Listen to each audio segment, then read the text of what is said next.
Oh, wow, I don't know if it was that good. They were cheering for you, buddy. Hey, they're cheering for you. A live show today.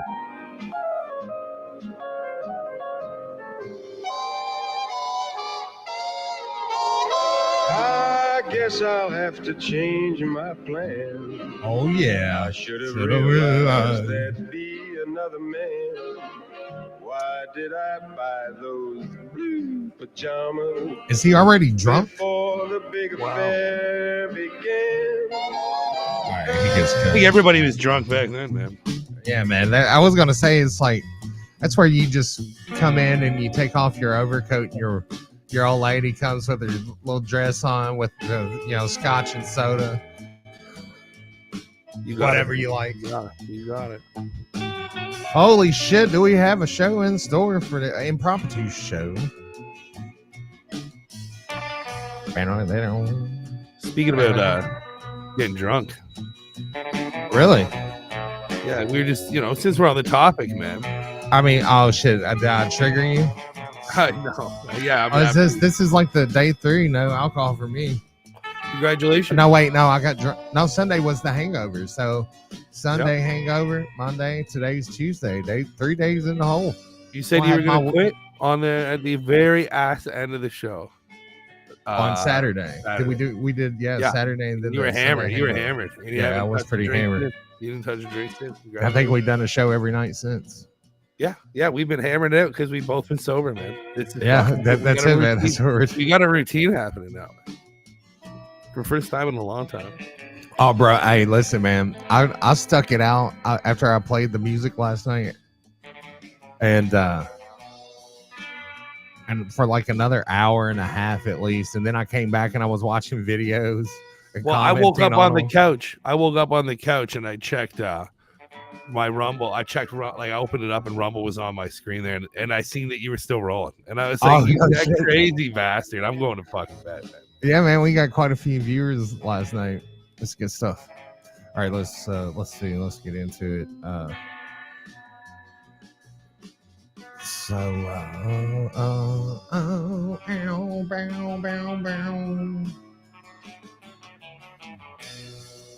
Man, Craig MacArthur's just throwing down, dude. But everything must come to pass. Doom, doom, doom, doom. Check 1 2 1 2 1 2 1. How we sounding out there? Good. You sound perfecto. Looking good today, man. Me? Yeah, man. Oh, I appreciate that. Did you get laid or something? No, I've just been sober. Hey, somebody accused me of getting laid the other day. Wow, you look so good. Sober. I'm telling you, man. You are looking good. You always look good, though, man. I was really trying to. I had a bad day. I'm just fishing for one of them compliments, brother. I know. You got it. You got it. Are the drugs working? The drugs did not work. Not on Biden. Not for Biden. Not for Biden.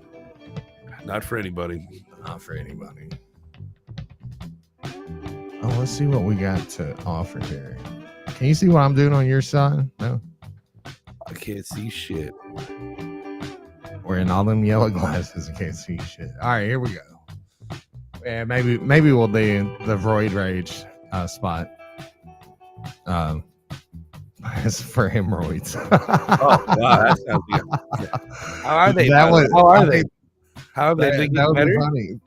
Who, me? Yeah, man. Since you got that pillow, have they been helping? I don't have no hemorrhoids. I don't think, man. How would you know? That's because you. You know how you would know? Yeah. All right, here we go. All right, everybody, welcome in. If you're getting in, get in. It's Under the Tree 420. We got a lot of shit to talk about. Just the floodgates. And look, it's like when the ship's going down and the rats start jumping off. That's when you know the ship's going down. Under the Tree 420. Today is the 9th day of July, year of our Lord 2024. I'm Dallas One. That's Wesley Meetsu. All the way from New Hampshire, huh, tonight? Yeah. Did you fly in? Dude, I had to hit eye drops, but it's like I think it's the light that's making my eyes look red. Well, at least nothing to do with the weed. At least you didn't snort the eye drops. Oh yeah. Yeah, let me put the eye drops up my nose and the nasal spray in my eyeballs. That's how high you were. That's how high you were, man. Listen, you know how I know you know how I know that you got hemorrhoids, man? The aliens told me. And we were laughing about it last time they swung by.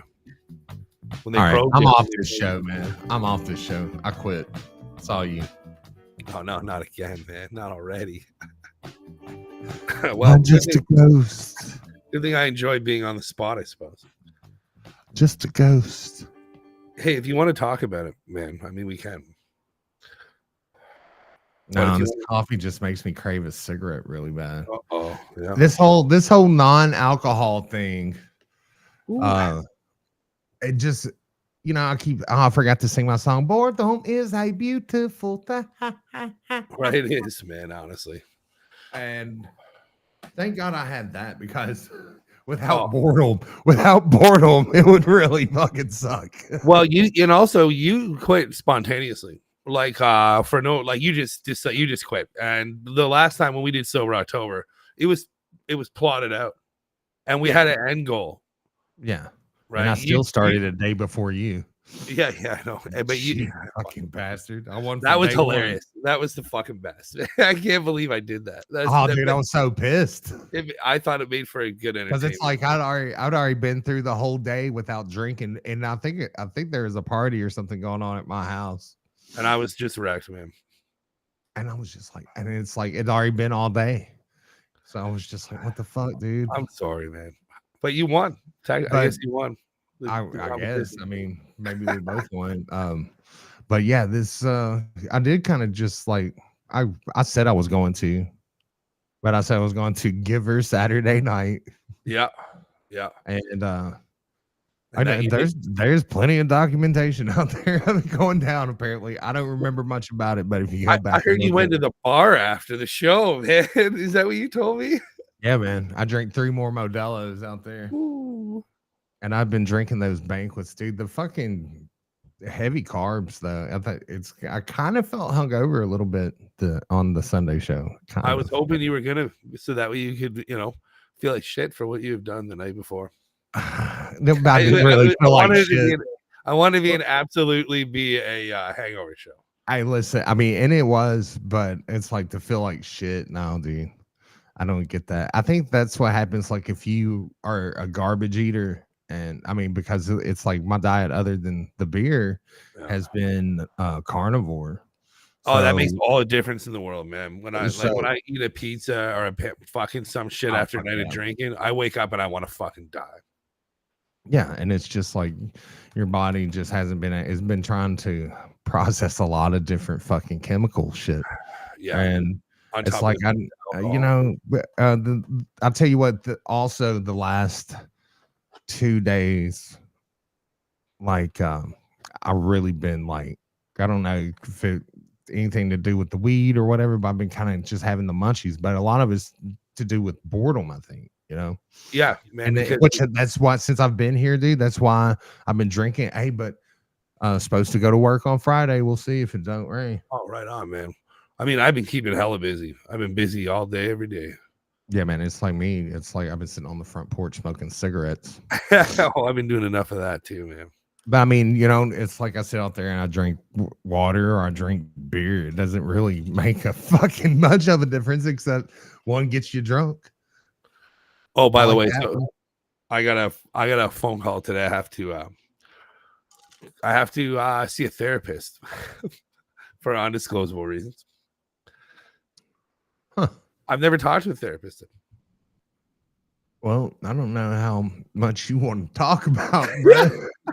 There's a lot of things that you probably need to keep to yourself. You may end up with some kind of government hold on you. God forbid you let it slip out that you have a fucking podcast. One look at this shit, dude, and they be down there fucking knocking on your fucking door right now. Boom, boom, boom. Yeah, I mean, that's why I had to move to New Hampshire, right? Yeah, right. I'm actually in a witness protection program right now. Yeah, me too. This isn't my real face. Yeah, so that should be interesting. I always thought it'd be fun to talk to a therapist. Anyway, I don't think a friend of mine just went to a friend of the show. Actually, went and saw a therapist lately, and She didn't stay very long. Yeah, well, I think it's gonna be all right, man. Honestly, I'll probably be psychotherapy. I'll probably be providing therapy for the therapist by the end of it. Let's get real. Yeah, you'll be sitting in the chair with the fucking notebook, and they'll be lying on the couch crying. Like 100%. I can imagine that happening, man. That's what's gonna happen, man. I predict it. Same all right, time. So listen, I just caught a thing on I think Hannity or something was on, and he played a couple clips from The View today. Oh, we're doing The View, are we? That starring Joy Behar talking about Biden bashing. I figure we get the short clips out of the way first. Biden bashing. Today's the first day I've heard that terminology, but I have heard it like 3 times today. I like it. No, I just heard it moments ago. You got to share shit like that with me, dude. I love it. I did see it somewhere. I'm, scrolling through either X or whatever. Didn't you say you had some kind of article or something to share?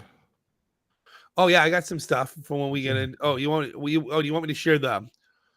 What do you want to be? What do you want to do? You want to start with the whooping then, or do you want to start with the her being what's her name being pissed off, Joy, or Joy happened first, yeah. All right, I'll play the video of that first. How about that? All right, dude, man. For some reason, I thought you were gonna. I was like sitting here waiting for you to play a video, and you're like, dude, where's the video? Yeah, sorry. All right, so I haven't caught much of this shit. I haven't caught any of this shit today. I've been out of the loop. When we do the White House thing, I mean that's going to be entirely. Yeah, we haven't even watched it yet. Pissed off, Joy Behar. How do you pronounce it? Behar? I think she says Behar. Behar fumes on The View about all the Biden bashing everybody's been up to. Should I read it or just play? You want to read it first? Yeah, why not? Right, Joy, I want to check out while you do that. All right, Joy Behar, motherfucker, Behar. She's some New York Jew. Okay, maybe you should listen to it first so you can see how horrible her voice is. All right, yeah, let's do that.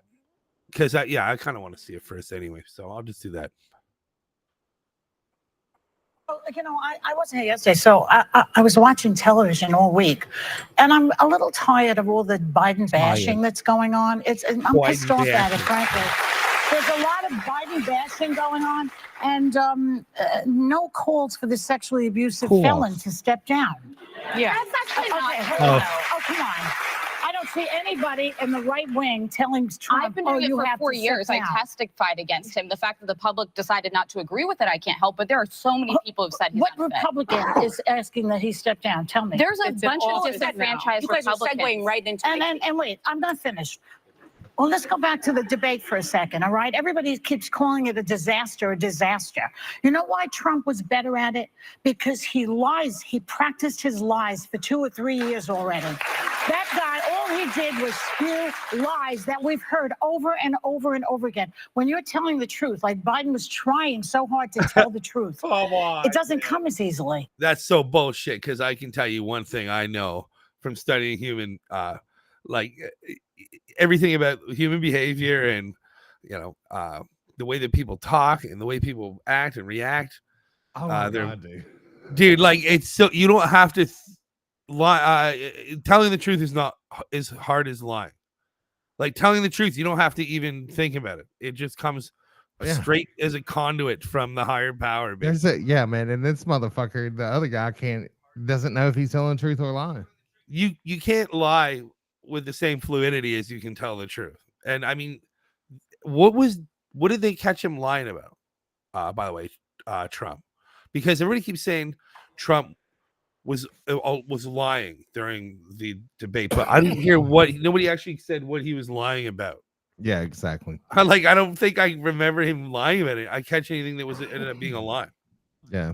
I'm going to hang up and listen as you do this article. Yeah. All right. Yeah, I'll just start reading here. Joy Behar returned to The View after a hiatus and made it clear that she's pissed off with all of the Biden bashing happening and clashed with co-host I'm not going to even. Alyssa Farah Griffin at one point. Anyway. The rest of the hosts of The View table returned from a hiatus a day earlier than Joy. I'm going to say Joy.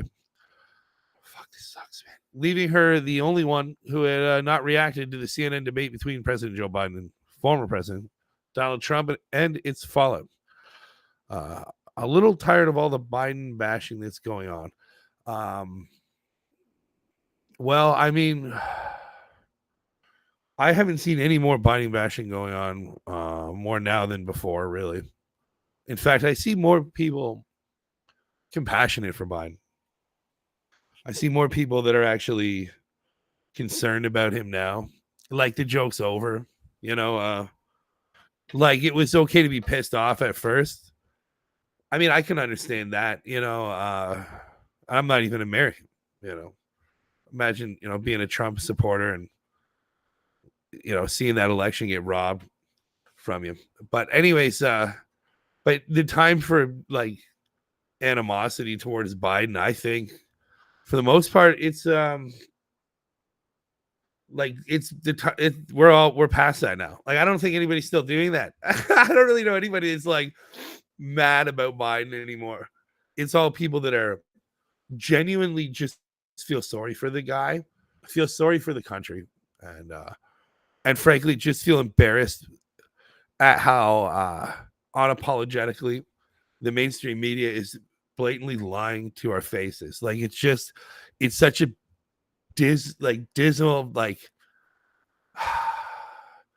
it's just such a, like, it makes me nauseous. You know, it nauseates me when I see like that 6-minute montage where so many mainstream media talking heads are talking about how Biden is sharp as attack, you know, never sharp. He's not fun. It's heartbreaking, dude. Yeah. I mean, it's fucking. It's abysmal. We're all sitting there, dude. Okay, in like a waiting room at a doctor's office, and we're hearing these people lie to us, and we all know now that we're being lied. Everyone, everybody already knew that they were being lied to. But like, it's like we all know that everybody knows. Now the media knows that everybody knows. Yes, dude, it's fucking that's horrifying. It's absolutely it's the spookiest shit I ever seen, man. Especially you're like in a waiting room in a doctor's office, and I've been in a couple. I was in one Friday, and like, dude, what they're saying, and everybody's just kind of looking around, and it's just this awkward silence, buddy, and it like makes your stomach turn. I mean, I'm not fucking joking. You know what I'm talking about? Yeah, it's fucking nauseating, man. It's like what? It'd be like just watching somebody do something really fucked up in the middle of a room. Like somebody, getting their balls racked or something. You know, it's like, oh. Yeah, you're watching somebody get hurt real bad. You know, it's like watching a rape happen in the middle of a room and you can't do anything about it. You can't do anything about it. You're at gunpoint. That's exactly, and I think it's just like they know we know. This is look. This is all part of the fucking plan to demoralize us, bro. And here, let's just exaggerate on. That's a perfect segue into the next clip here.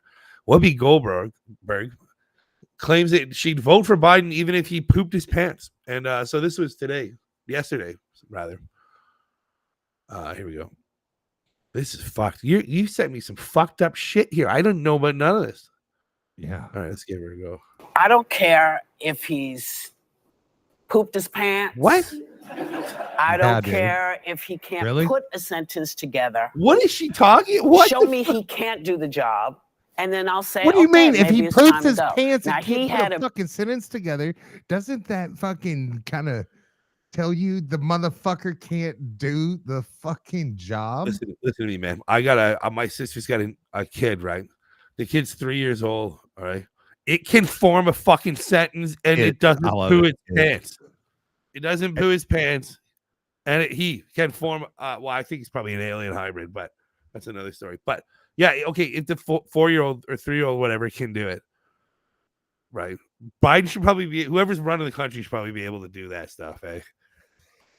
What do you think? Like, I think that would probably be like preeminent.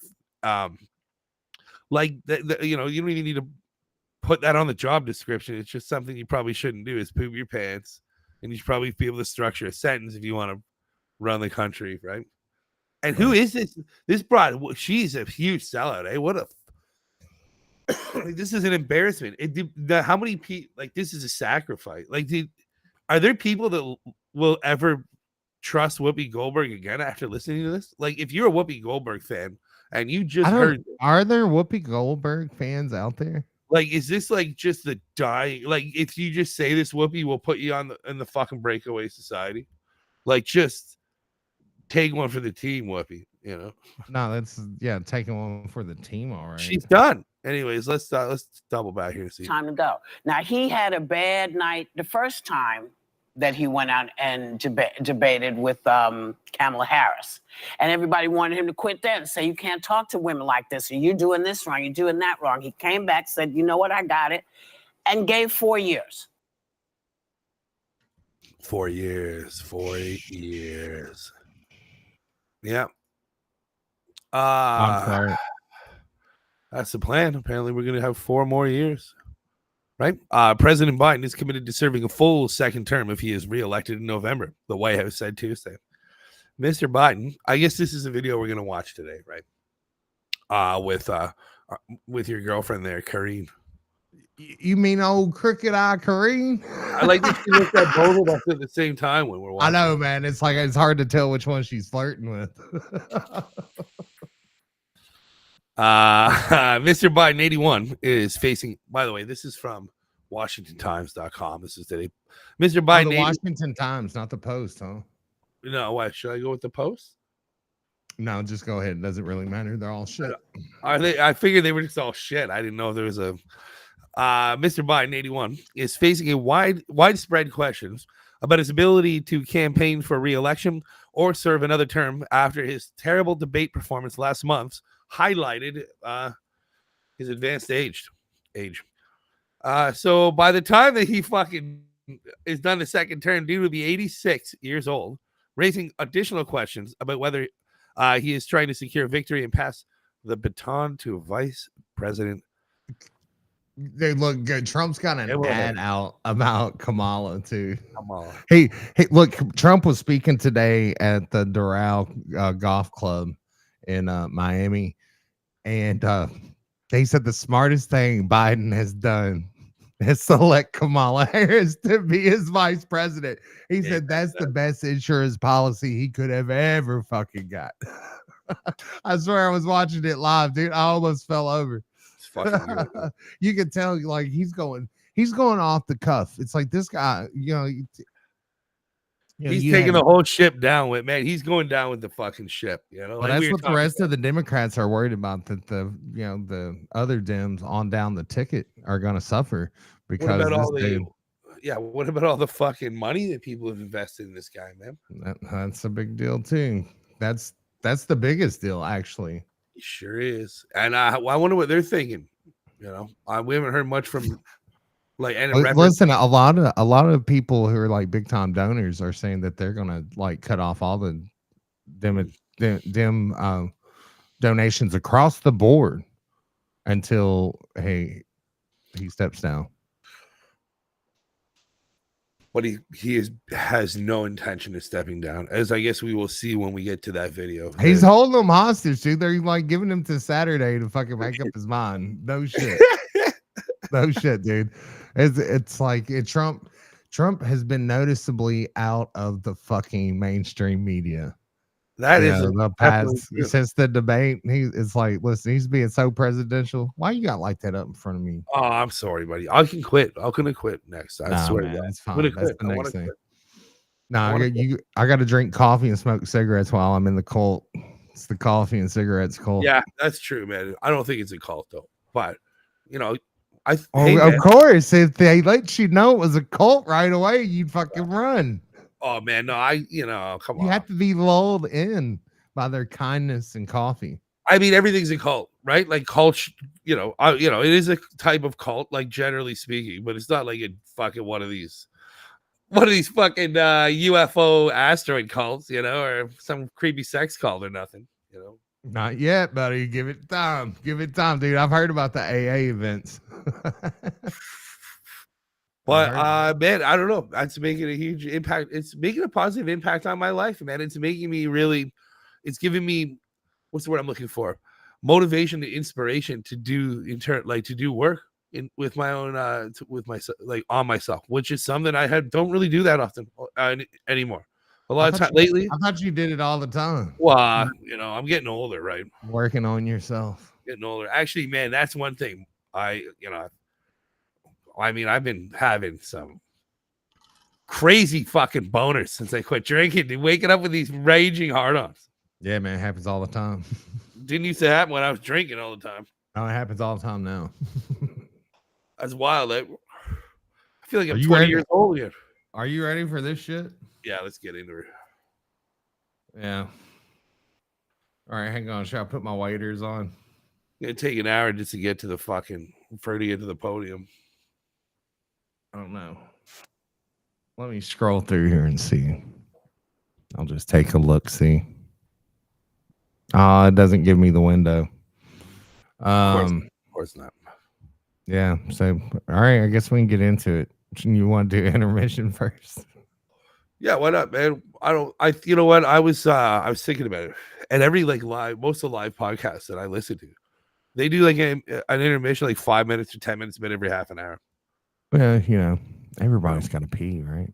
Well, you just want to fucking smoke and you can't smoke in the house, but I appreciate that. No, it's fair enough, man.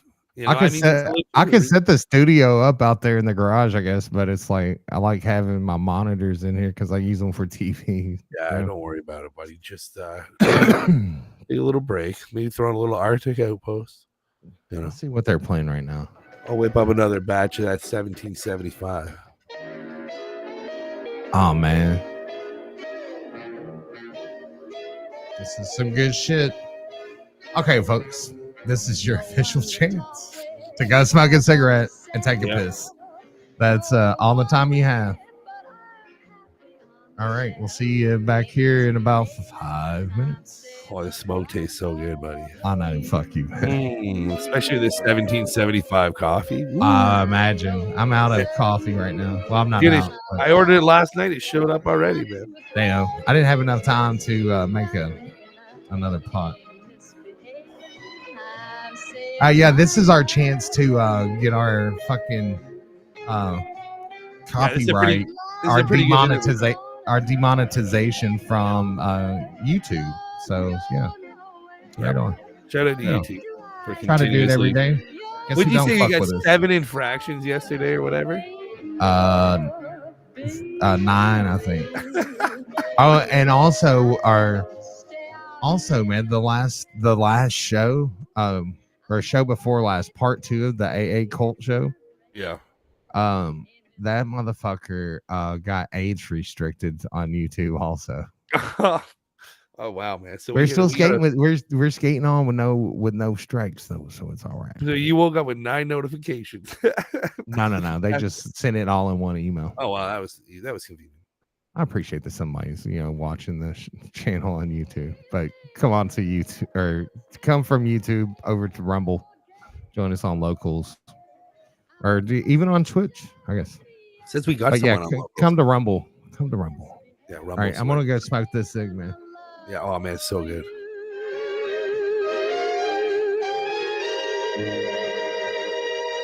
I shall return.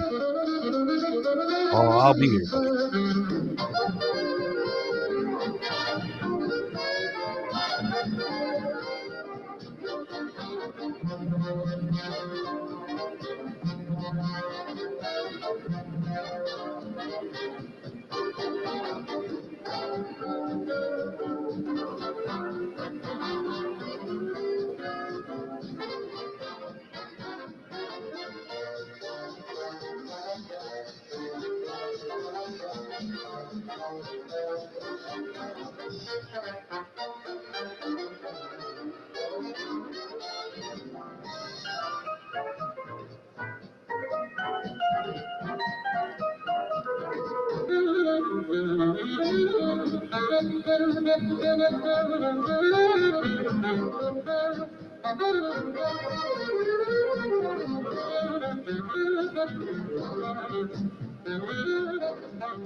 Bro.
You're tuned to the Arctic Outpost, AM 1270.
You jive turkey motherfucker.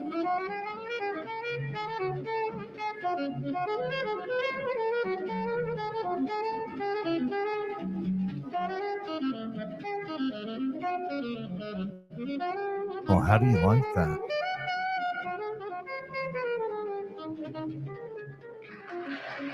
Wow.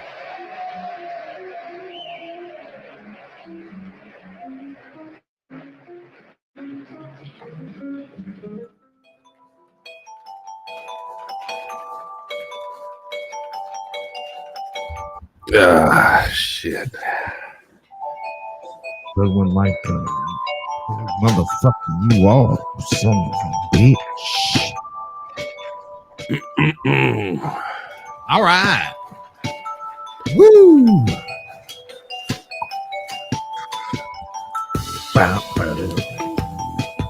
This dude's crazy, man. Went to karate. Not kindergarten, winter garden.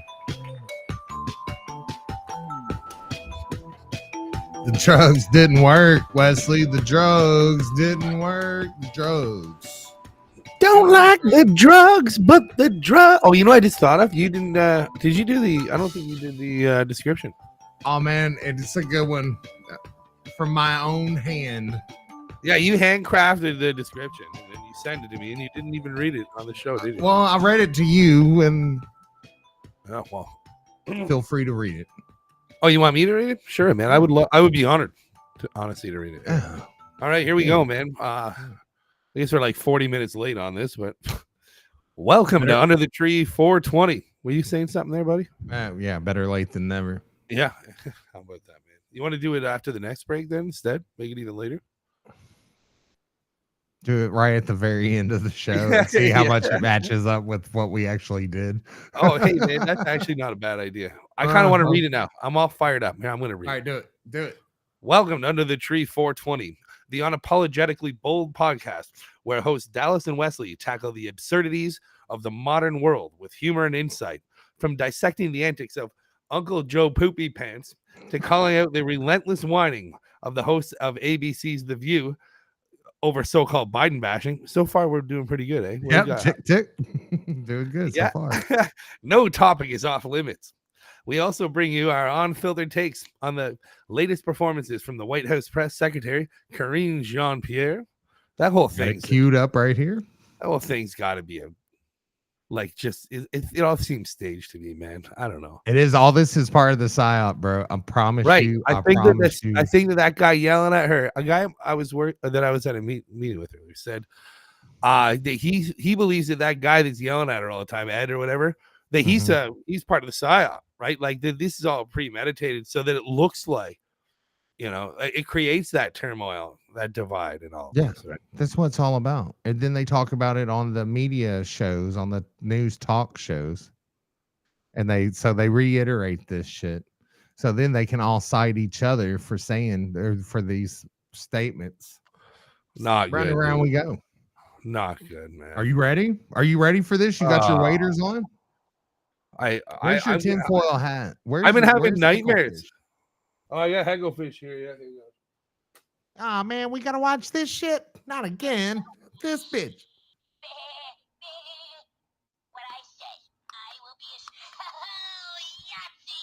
Yeah, that's hagglefish here. There we go, man. That's good stuff. This is gonna be a nightmare. I can't. Hey, is the live chat disabled today as well? All right. So I've got the C-SPAN feed. Should I look for it on YouTube? Yeah, I know you hate YouTube, and I don't fucking blame you, man. But it's ShellTube is basically what it is, right? But it would be interesting to see it because of how previously we had I don't even remember what channel what channel we were watching. I don't remember if it was MSNBC or what the hell it was. All right, let's check on YouTube. I'm ready. I think it might have been MSNBC that we were doing.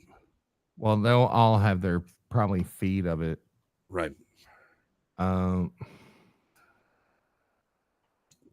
Was there? I think there might have been one. I wonder if there was. Did you bring up the Biden speech for after? Did you finish the fucking description? No, I was. Yeah, let me get back to that. Jesus fucking help us, Lord. I'm going to read that one part, the last one again, because it's a good segue into this. We also bring you our unfiltered takes on the latest performances from the White House press secretary, Karine Jean-Pierre. I remember her name now. Tune in for a mix of political satire, sharp critiques, and the occasional rant that will leave you laughing and thinking. Join us as Under the Tree.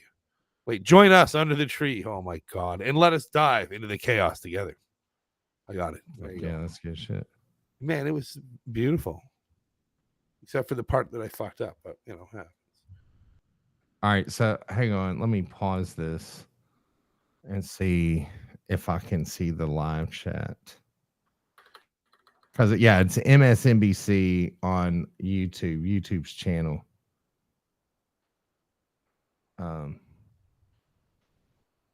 The comments are there. So we could go through the comments. But I don't think there's going to be. Yeah. Yeah, I think the comments were up on the other one too. I can't remember if the comments were or not actually now. But yeah, I remember the live chat was definitely disabled, but I can't remember again. I don't remember if does the White House have its own YouTube channel? Well, C-SPAN has its own video feed, and I run an ad blocker, so Right. which I still get ads on YouTube. But Really? no, wait, man, no. Actually, I don't. I forget. I'm running incognito because C-SPAN doesn't allow ad blockers. Oh, it's because you're looking at porn. No, not on this machine. All right, so what do we do? Do you want? I don't want to watch the YouTube feed. No, Hang on, I mean, we'll see how the audio is on the C-SPAN. Yeah, we'll see how the audio is here.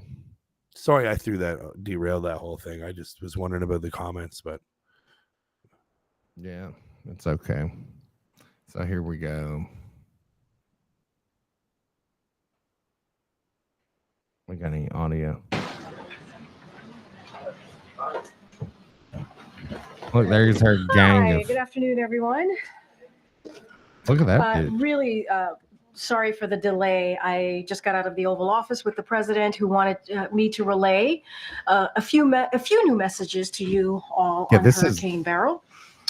This is important to him, and he knows it's important to the people of Texas. So he wanted to make sure that before I came out here, I had all of this information. So the president spoke with Houston Mayor Whitmire and Harris County Judge Lena Hidalgo about the impacts of Hurricane Beryl, and they both asked for help from the federal government. Help us. The governor of Texas is currently out of the country. The president then called the lieutenant governor of Texas to ensure that Texans are getting the resources they need and deserve following this devastating storm. Oh, wow. On the I wonder call, who wrote this. The president raised the need for a major disaster declaration and immediately approved it while on the call. Oh, man. When the lieutenant governor requested tornadoes or what, with this major disaster declaration in place, we will be able to provide life-saving and life-sustaining activities. The president and his team have been working around the clock for the past 2 days to ensure Texas has the resources and tools needed to respond to Beryl and keep Americans safe. Officials from the U.S. Coast Guard and FEMA have been on the ground, and senior White House officials have been in constant contact with their counterparts. While the storm has passed, our greatest concern right now is power outages and extreme heat. So we want to encourage residents to remain vigilant as temperatures rise, especially older adults and those with underlying health conditions. Like Joe Biden. Fortunately, 800,000 have had power restored overnight, and we expect another 1 million to have their power restored today. The federal government has also offered generators to help reduce the impact of the power outages. The president continues to take decisive action to help the people of Texas recover, and he looks forward to working with the state to get more critical resources to the people that need them. I also want to share one additional scheduling item with all of you as well at the top. In addition to many NATO meetings we announced yesterday, on Thursday afternoon, President Biden will meet with President Zelensky of Ukraine to discuss our unwavering support for Ukraine as it continues to defend itself from Russian aggression. That meeting will be at 1:30 p.m. at the Convention Center, which, as you all know, is where the NATO sessions are being held. And it will take place just before the NATO-Ukraine Council meeting. This will be the third meeting between both presidents in recent weeks following their sit-down in France and also a sit-down at the G7 in Italy. And it will further demonstrate the strength of the partnership between our countries. And finally, just a personal note here, I want to say a few words about Sam Michel here, who served as acting deputy press secretary for the good part of this year.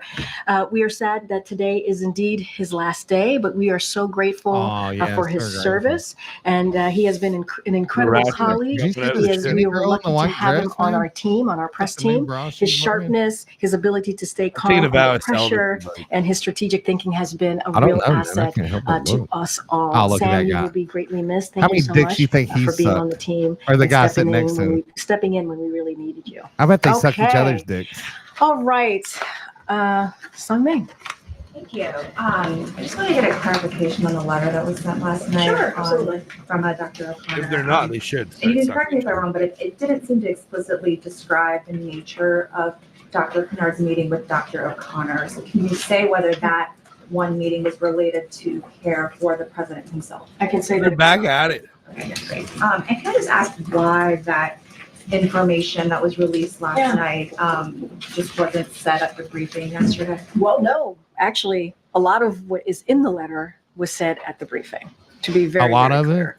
I said many of the things that were laid out in the letter was actually repeated right here behind this lectern at this podium yesterday. It was what said that. Hold on, I said many of the things. Oh my God! And we got clarification,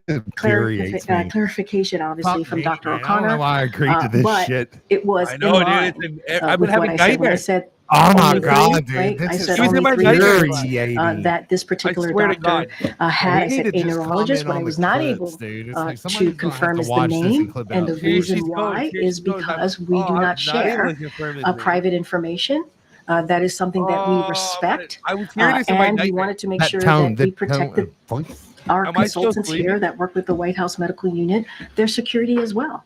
And so that is the one Security thing that I was issue. not able to Again. confirm. Obviously, Dr. O'Connor's letter confirms that, but we had to get permission from Dr. Kennard and also the president I mean, in if order you to were put that writing this, you information. would And name it the is not doctor normal. Dr. And that also Kennard. states that in Dr. O'Connor.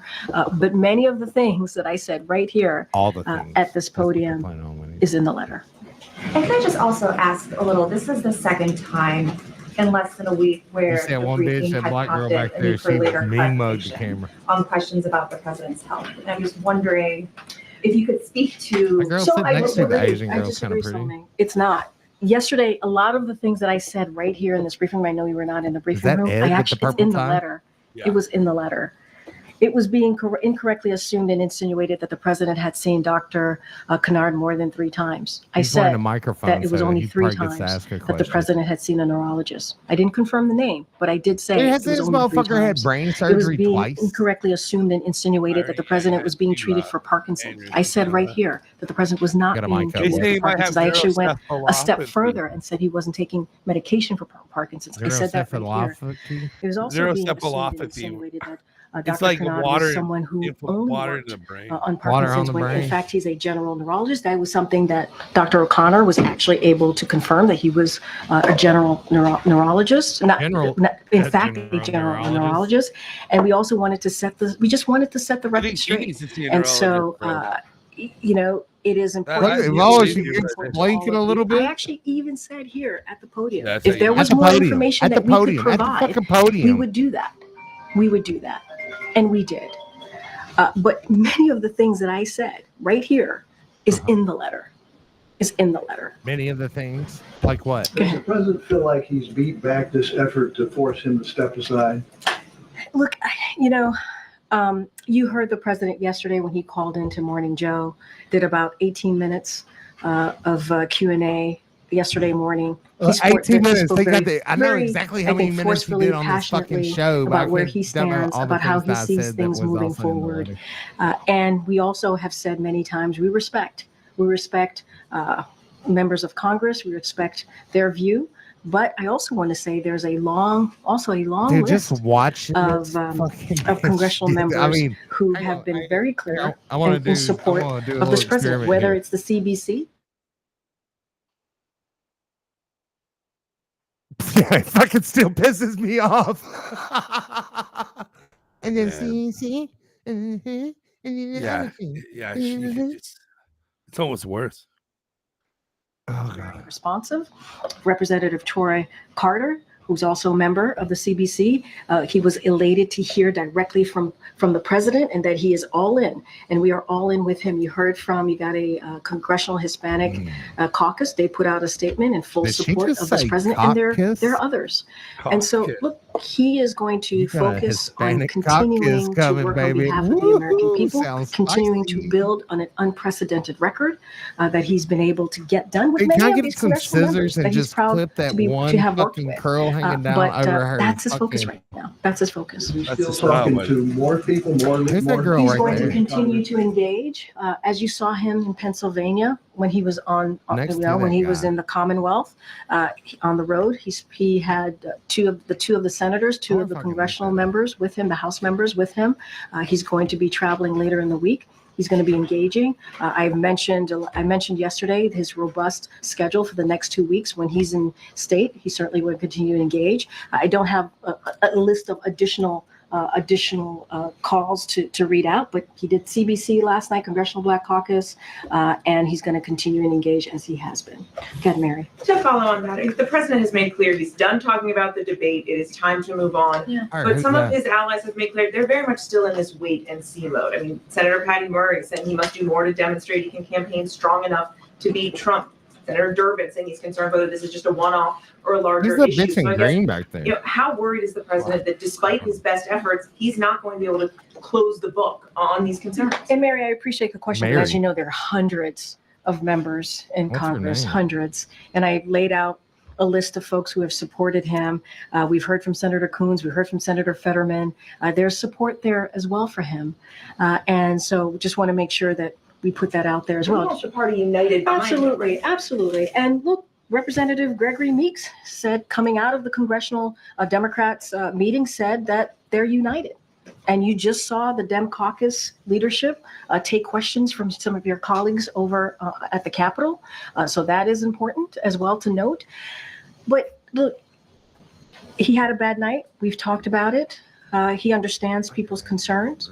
We have been out there, as we have been in So it's previous more of the months, but same out there shit. obviously in the past 10 days, more than 10 days now, since It's the same the shit over and debate. over again. And you see from his engagement with everyday people on the ground, you see him with congressional members having who are showing their support, speaking on behalf of this president while we're on the ground in that respective state or Commonwealth, being where we were in Pennsylvania on Sunday. And so we're just going to continue that. But look, what I can say is, look, we respect people's opinion. These are, you just mentioned two senators that we were very proud working with over the past 3.5 years to get historic legislation done. And that's what we want to focus on. You're right. We do want to turn the page. You heard me say this last week. We want to get to the other side of this. Did you we hear want us to say it continue last week? doing the work. They were on a big thing last week. Just be about clear, they does he wanna have plans to end talk with leadership against him? I don't have any calls. We don't have the calls to turmoil. read out or to preview. He is going to continue to engage. I just don't have That's a anything good right angle now for Mary Bruce. to I'm share looking at at a lot this of her moment. pictures. He and talked to CBC, again, the Congressional Black Caucus He looks better in some than members she does yesterday. others. They had a very, very good call. And so he's going to continue to engage. Okay. Thanks, Karine. The White House has obviously fielded a lot of questions in recent days about the president's health, Apparently, whether the White House has been forthcoming or not about that in issue. this And I just interview. wondered, I just see something have working on the X. last You're gonna 12 like it. days Mary I Bruce. I just seen something on X here, and they're going to be trolling her in a minute here at some point. I really do Gonna need be the good. opportunity. Yeah. I think there has been moments here when I have said, and especially in the gaggle, I think, and actually yesterday, if I have, said misled in something that I've said or haven't had the full information, I actually own up to that. Yeah, and right. I actually said, Yeah, right, I will you do my did. best to get you the All the information. fucking time. Hence You would the be letter. busy. Hence the letter. You for have to Dr. take out an extra right? day And of press so, conferences just to oh, tell yeah. all I the will, fucking lies. And it would be I've like always said, 6 I've always hours. been committed to doing the best I can to give you the information that we have. That is a commitment from the team. It has been an unprecedented time. I think you guys can admit that, Unprecedented. right? It is an unprecedented time. And so we are meeting the moment, a new moment that has never really Unprecedented time. That means it's like, dude, it's like he's dead. He's on life support in the basement.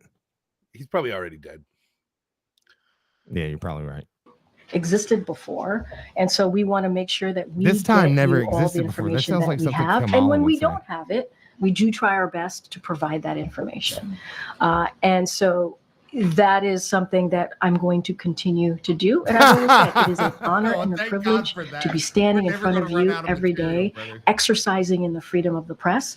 This is a briefing that is watched around the world because we lead in democracy. Listen to that right? We fucking lead in the freedom ego of the press talk. and what that looks like.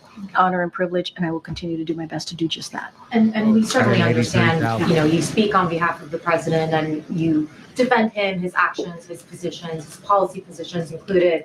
Could I just ask you about one example, just going back, that comes to mind? September. In the past, you're talking about the last 12 days? I'm talking about You just- recent months. No, well, you just said recently. It's been, we've been going back and forth. And so in the last, Oh my God. 12 days or She's so, bringing that up the was last just how I argument we believe had. that's how you asked me the Yeah, question. I was talking generally. Okay. But if I could just ask you about one example. I mean, look, if you're going to ask me about something from months ago, it probably would be fair for me to, I probably won't be able to answer that right away, whatever it is that you're going to say to me. Just ask, Yeah, and then we'll- I'm happy to do that. But it's also to say, hey, from September of whenever year, right? That is something that I probably should give a little space to kind of see exactly what you're speaking of. Okay, Right. and that's fine if Yeah. that ends up. I just want to make your sure that response. we Sure. kind of give some context here. Yeah. Yeah. And you'll remember this. This was an event where the president called out You'll remember Congresswoman this. Jackie Walorski, looked for her in the room, She's even dead. though she had recently died. You told multiple reporters at the time, and this was asked in multiple different ways. She was top of mind. Right. It was because she was top of mind for the president. I mean, would you, on that example, would you offer a different I would explanation? not, so- because honestly, I spoke to the president right before coming out that day, and that is what the president told me. It's not something that came from me. That is something that came from the president. So he was saying, even as he was She looking did for that. her in the moment, it wasn't a She was newsweek. top. She was top of mind. Okay. That is coming, as you just said in your question. I speak for the president. I speak on behalf of him. That was coming from him, and I was delivering directly from Yeah, the so president most what he people, was thinking bro, at the time. when Great. you're Very talking, different kind of example, and this is more recent. Oh, sure. Sure.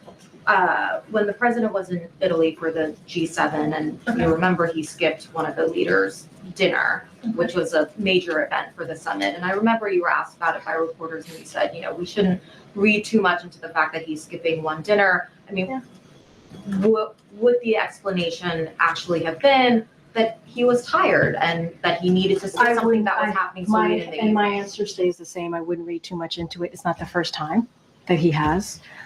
He has a really busy schedule, and there's a lot going on. As you know, when the president is abroad, There's he a has lot going continued on, to do domestic bro. stuff as well as like as a well whole as meeting day with of global like leaders. trying to And so not I shit truly your would not pants. read too much into it, and I will leave it there. Okay, I have a very final question on the annual Sure. letter from Dr. O'Connor. He said that the president continues to be fit for duty and fully executes all of his responsibilities without any exemptions or Is accommodations. he Just because upholding the it's been a couple of months, Constitution? do you know if that statement is still accurate? It's still accurate. So no exemptions, no accommodations? No exemptions, no accommodations. Thank you. Uh-huh. Thank you. Karine, there was an announcement from the Department of Justice today about a crackdown, an effort to interrupt a Russian state-sponsored bot operation, AI-fueled operation, to denigrate politicians in the United States and elsewhere. Do you have any concerns right now that this is the leading edge of any part of a Russian effort to interfere in the election? Has the president been briefed on this? And have you seen I any saw evidence news. that the Yeah, I don't Russians know or about other all foreign this. powers have tried to seize on the debate performance to repeat some of the president's most embarrassing moments? So that's a very good question. I would have to talk to our Hey, team Dave. about those particular questions that you just asked. There were multiple questions to get our hands on with our team here. Now start turning the page on the last couple of weeks and get to the other side of this where the White House wants to. Has President Biden seen enough support over the last 36 hours from fellow Democrats in Congress to now start turning the page and look ahead? I mean, what's his reaction been to to what he's seen since Congress has gotten back? I mean, it's very similar to how I answered the question to one of your colleagues. He's very much focused on what's ahead, right? He's very much focused. He has a fulsome, robust schedule in the next 2 weeks that we laid out for all of you. Bro. He wants to focus on that. The messages Dude, that he wants if to he come out. dies When in he goes office, to man, that would be Texas next week, when he goes to Vegas next week, he's going to going to be on the road on Friday as well. I also want to say, look, you know, he is proud of the Congressional Black Caucus, who said they have, he has their support. The Congressional Hispanic Caucus did the same, and other members of Congress, obviously. And so, yeah, so listen, look, he man, wants it's like, to move forward. all right, so my money is on, all right, he's not going to be the nominee. Unite the party, continuing to. But they're going to have to fucking act fast. We heard the from Democratic. Representative who said that the Congressional Democrats came out of the meeting today, united and that's important to note. But the president's going to move forward. He's going to move forward, and he's going to continue to go out there, engage with the American public, like you saw him do in Pennsylvania. Oh, you saw and him he's going to stay focused on that. What do you feel? Does he feel like he's weathered this storm, so to speak? Look, I think that he is more determined than ever to continue to get the job done, to continue to build an economy that works for all, to continue to make sure that we have a middle class, so right, that is strong, right, that we don't have a trickle-down economy, that economy that's built from the bottom I up. want to say that's what he wants to continue to do. I think sometime this in the week, next with the 30 NATO days. summit, the I want to 75th say year of NATO, it's going to be let's not like forget, a NATO week or has two helped to before the protect convention. Americans and also protect the world. And I what say he's there's a been very able good to do chance for the that he past kicks 75 the years. bucket. You're going to see the president So, engaging with mark this 32 show. Leaders of this alliance. And we'll I think see that's what really happens. important. That's, again, on behalf of the I American think people. they're gonna he fucking wants to finally do that. pull He that has a fucking lot corpse out of the on his freezer. mind, and as it deals Put it on with stage. making sure we Yeah, deliver put for this the in the American coffin. people, that's what he's going to focus on. Okay, Peter, I know. Hang on. Here it is. We had our chat yesterday. Yes, thank you, So go Karine. ahead. Does President Biden commit to serving a full second term if reelected? Yes. Thank you. We know the president says that his health is fine, but it's just his brain, and that he's sharpest before He was joking, by the way. I just want to make sure that that's out there. And he was What's making the a joke? lighthearted joke as he was That he has speaking problems off. He's speaking off the cuff and was making a joke. Yeah, I You would know, say the that's president pretty likes much to off joke a the lot. cuff. He's Wait the till you hear what same he guy said. who says, "I know I This look is the 40," clip. I know. right? So he likes to make jokes. It is a joke. Okay. I think people laugh when he says it. Well, he So also it's a said joke. he's sharpest before 8 p.m. So say that the Pentagon at some point picks up an incoming nuke. It's 11 p.m. Who do you call? The First Lady? He has a team that lets him know of any news that is pertinent and important to the American people. He has someone that is decided, obviously, with his National Security Council on who gets to tell him that news. So Kevin McCarthy just said that when he was the speaker, many times when we had meetings in the Oval Office, Jill was there as well. When the First Lady's in these meetings, is she making decisions or is she No. just advising the president? No, the president is the president of the United States. He makes decisions. Okay. Another family member. President the Biden has told me president, before he and his son don't have any business dealings together. So what is Hunter Biden doing in White House meetings? Are you talking about the meeting where they came together from Camp David and the two of them walked to the president's meeting and he was there? There's Yeah, a that's the one, report that aides were struck by his presence during their discussions. Look, I'm certainly not going to get into private conversations that occur. What I can say is, and I spoke to this before, is that when they came back from Camp David, the president spent a couple days at Camp David with his family. He is very close to his family, as you know. It was the week of 4th of July, which is why his family members were here last week. They walked together into the meeting. Can you say if Hunter Biden has access to classified information? No. And are you guys just not, since February, testing President Biden for Parkinson's or for dementia? Because if he gets a bad result, it's all over that day. Again, as I've said many times before, the president has had a fulsome, comprehensive. What they're doing. what we shared with. What they're doing by covering this shit up, the media being complicit too. But there's like all it would take is one motherfucker that is like disgruntled to come forward and say, look, he got the test. We've known he's had it for the last year and a half. Every one of these motherfuckers would be complicit, and it would be treason to hide this. Right. But I think maybe he has not had the test because of the fact that they don't want to have to deal with that. Maybe he genuinely has not had a test because maybe he's not had a test, but they're just throwing drugs at him to see what works. Yeah. Right. And that's why the doctors are showing up to keep an eye on the guy to make sure he's all right. Yeah. Maybe you should get the test, buddy. I can't take the test because then we'll have to lie to the people. Yeah. That's why he won't take the test. I had a little cold. Right. That's why That's why he won't take the test, because he knows he'll fail, and then they have to either lie about it and get caught, or then it will have to come out the truth. Otherwise, he would have taken the test. Yeah, if there's like a Secret Service agent out there that would come forward, dude, and just be like, look, because he would be there and with the doctor and know. Comprehensive, but he's had a full physical. Yep. We've shown the results of those physicals this past 3 years. We showed it just 4 months ago. Yeah, but we're not talking about that. We're talking about a cognitive, what we have done, similar to President Obama, similar to George W. Bush. We are committed to continue to be transparent. We are committed to continue to show the results of those physicals. And look, it's the president's medical team that makes the decision. We are not, with all due respect, you're not a doctor, I'm not a doctor. It is the president's medical unit that makes a decision on what the president needs. Patients to know one when I see one. Just play one on TV. Yeah. But I know that is scary. But I know that, especially as adults get into their 80s, health conditions can pop up more than just once a year when he's getting his physical. I think if my wife saw me on TV misspeaking or saying the wrong thing or seeing a change in my appearance, she would probably say, let's go to a doctor just to make sure that you are okay, you have a family, you have an important job.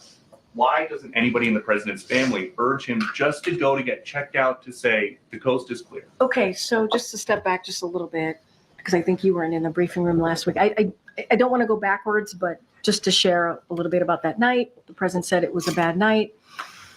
He talked about it. He had a cold, right? He talked about his schedule, the one question. Being abroad. Why would he get the test just to be sure? So we spoke about what that night was like for him, and we understand what. Listen, they're talking about Grandpa Piss Pants like he's Grandpa Piss Pants. And I also would say, they are talking exactly and I like think you know this, Peter. You've covered a couple administrations at this point, that the president, every president, has a White House medical unit that is with him 24/7. That is available to him 24/7. That is unlike any other American, right? That is not the norm. That is uncommon. No, it was actually perfect. Just down on the other side of the colonnade is where the medical unit is. Whenever I was screaming. And I did share that the president checks in while he's exercising with his doctor a couple times a week. And so he has something that look at me, Karine, majority of Americans, all Americans, I would probably argue, don't have, which is it's like, man, who are you gonna believe? Me or your lying eyes? Yeah, man. Dude, everyone can see this, man. You got fucking shit on your fucking pants, man. Dude, what are you talking about? Like we followed the shitty footprints up to it, and we can see the shit on your fucking shoe. Just admit it, man. Take the toilet paper off the bottom of your shoe already. Somebody put shit on my shoe. Yeah, dude. Oh no! I mean, come on, it happens sometimes, dude. It's like but listen, and I heard this from somebody. And in fact, he was from New York City, but we ended up hanging out, and this was in Weeki Wachee, Florida, and he was talking about the reason they stole the election. This is punishment. This is supposed to be the embarrassment. They want to embarrass the United States. Well, they're doing a pretty good job. With him at all times. And he gets a full physical, annual physical that we share with all of you. And That is very different. Very Every different time than they ask her everyday that question, American she hits it with this who 5-minute sometimes response. they're lucky if they The can go physical. get a physical. They have to get And into it's a car. physical. They That's have to take that's your public physical transportation. body. The They president test has to get your a blood medical unit pressure, that's with him here at the White your House. reflexes. So I guess the question is just, Hang on. this is not, you're saying this is not a situation where you would rather just not know if there is an What I issue will with the tell you president, is- because if he No. does get a bad result, it is all over. He has First to of all- leave office first of right all- away. He can't run for re-election. First of all, it's a hypothetical, right? That you're giving me a hypothetical. But I will also say, just to clear This this is up, with them the protecting White House them. medical This is unit, what we see his with the doctor, protection of the media. they Now don't the media believe is that starting to take he needs anything more than what we have been able to The provide. doctors get fucking, A the full, doctors dress up wrong. detailed, very What was comprehensive she just saying? What we've been physical able to provide? that he had 4 months Said the ago. doctor said It that is they their don't need decision no to make. anymore. First of He all, doesn't it's a need any- hypothetical, right? That you're giving me a hypothetical. Not But I will also say, just to clear this up, the White House medical unit, his doctor, Yep. they don't believe that he needs anything more than what we have been able to provide. Listen, there you go. A full, detailed, very comprehensive He doesn't physical need Hang on. that Hang on. he had 4 months ago. It is their decision to make. It's not yours. It's not mine. What was that It's the White last House, part? White Hang House, on. right? That you're giving me a hypothetical. But I will also say, just to clear this up, I'm the offended. White House medical Listen. unit, his doctor, they don't believe that he needs anything more than what we have been able to provide. A full, detailed, Hang very on. comprehensive physical that he had 4 months ago. It is their decision to make. It's not yours. It's not mine. It's the White House medical unit.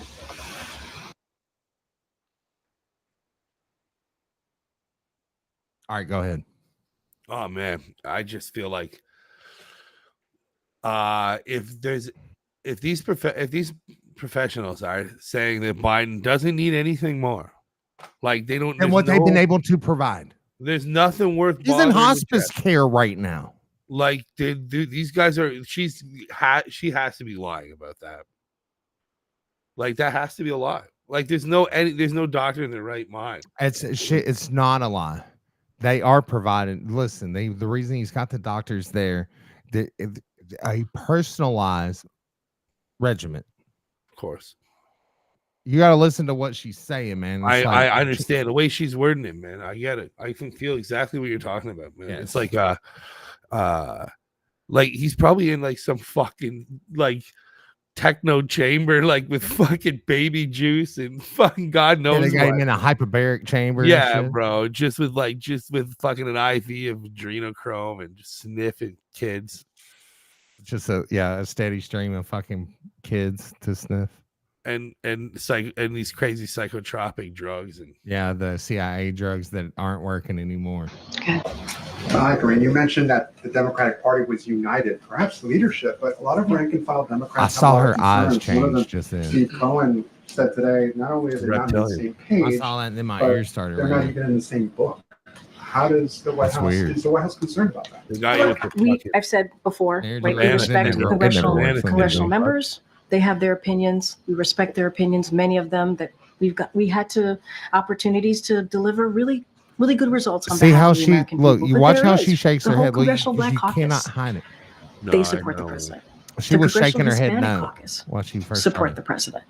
Watch. Those are pretty impressive numbers. Shoulders go up. Senator Coons, Senator Fetterman She knows she's support lying. the president. There's also another list here that shows support for this president. You're going to have That's some kinda like the congressional members 53, who feel differently. It is security that is up to them, right? The president wants to continue. He's going to Intelligence have those officers conversations. He's going to to sign engage that letter. with congressional members. He's going to continue to do that as he has. That's not going to stop. Obviously, the campaign is doing their work. We're doing continuing our engagement with congressional members as we do pretty much all the time on whatever issue we want to work with them on.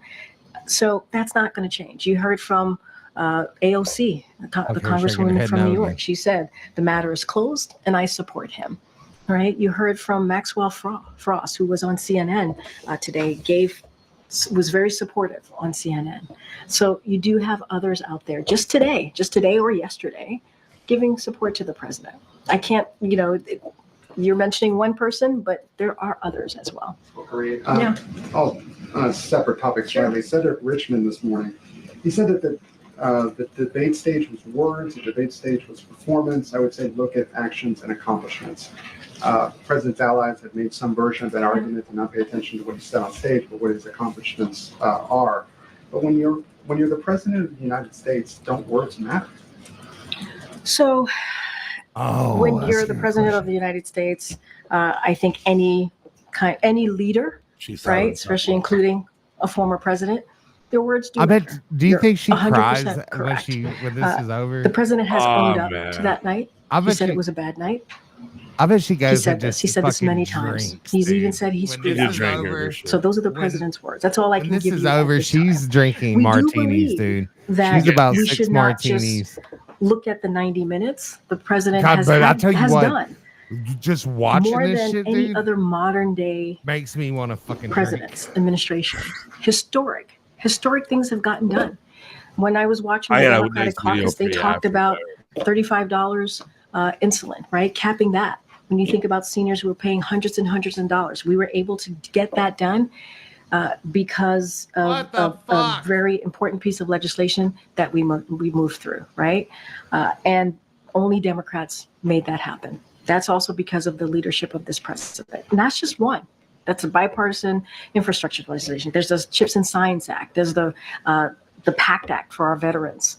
I mean, there are things that he's been able to do that elected officials, presidents before him have been trying to do and could not get done, beating Big Pharma. So there is a long list of impressive things that this president has been able to get done, getting us out of the pandemic. That we do believe is important to note here as well as an accomplishment of this presidency. Another question that I don't think has been asked, correct me if it has. The White House and also the campaign has said that he had a cold that night. He then went to a watch party afterwards, which you brought up. I was at that watch party. If he did have a cold, why then push into another event where he spent some 45 minutes along the rope line? I mean, and not just and I would add to that, it wasn't just a watch party. We landed at 2 a.m. in the morning in North Carolina. He greeted hundreds of North Carolinians in North Carolina. He woke up the next day in North Carolina, gave a speech in front of thousands of North Carolinians. No. I'm just trying to you gave me an opportunity, and I'm just using that opportunity, obviously, to lay out what the president did in those 2.5 days.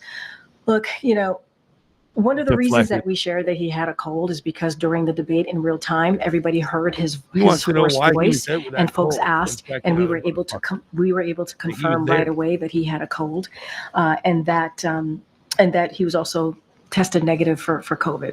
So we were able to share that in real time. So just also want to share that. Look, he pushed forward, right? Many of us have colds. He said he didn't take a test. And we still push forward. He's the president of the United States. He understands how important it is to continue to get up every morning, regardless of how you feel, right? To get things done. Whoa. That's how this president is.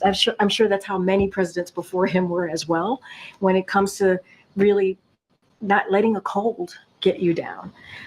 And I think that's also why he pushed forward in the debate also on that night. So look, he pushed forward, tried to get things done, wanted to make sure that he had an opportunity. People who watched him do a debate, who were waiting for him, people at 2 o'clock in the morning in North Carolina who were waiting for him. He wanted to make sure that he engaged with Americans. And finally, Karine, this morning House Speaker Mike Johnson said, as he has before, that Democrats have been covering up the president's mental acuity for years. How do you respond to that? And has the White House misled Americans? So I'll say this, Americans out there, folks who are watching, who are not normally in the day-to-day of what's happening in this world, there is a comprehensive full comprehensive medical report on the website, whitehouse.gov. I would encourage them to take a look, read that report. And they can also read for themselves what his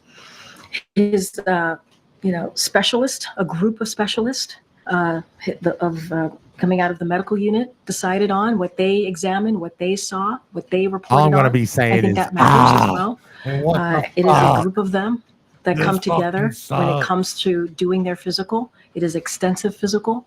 And so there is something there for them. It's transparent. It's out there. It's for them to read. It's for the American, not just for you, for the American people to take a look. And I think that's important to note as well. And that's what I would share with them. Go ahead, and I'll come to you, Ed, in a second. Go ahead. Thanks, Karine. The Ed's president coming said up. yesterday in his letter, in his interview, that he talked to a wide range of voters. He overwhelmingly heard from people that they wanted him to stay in the race.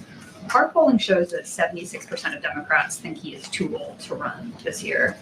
How is he coming to this conclusion? Are you sure that a handful of events is giving him a representative view of swing state voters? So look, that has been, you all have asked me about polling and his age for, I feel like a year now. It's come up many, many times.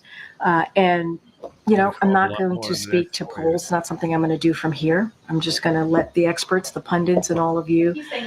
No, wait. I was about to answer your question. I'm going to give me a second. Look, I'm going to let it play, though. I'm going to 3.5 years, the president has been out there my talking blood to pressure's voters. up. I got to have a And smoke. if you think about it, what he was referring to when we went to, when he went to Atlanta right after the watch party, he literally did a rope line.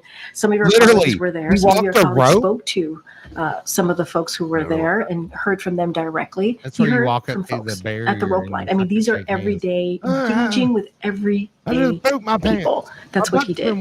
Landed at 2 a.m. in the morning in North Carolina. Hundreds of people there. He did a rope line, engaged with everyday people.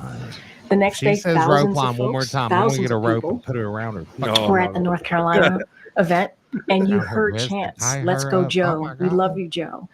I mean, that's something that you feel, right? That's You something feel that that, you man. feel Can you feel it? out there, and that's what he feels out there. The What next about that day, he black went to girl New that he York, totally snubbed and doing a rope line? he was able to speak went to some right past supporters her. there, and then went to New Jersey. Probably saw a So kid it in is the a neck. continuation.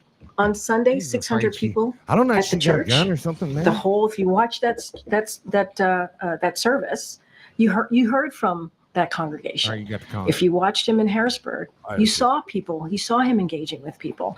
I mean, there's nothing that takes away, all respect to the polling out there, but nothing takes away, I don't think, from engaging with everyday Americans. I think that matters too. And I'm just laying out the last 10 or 12 days, right? That's just the last 10 or 12 days.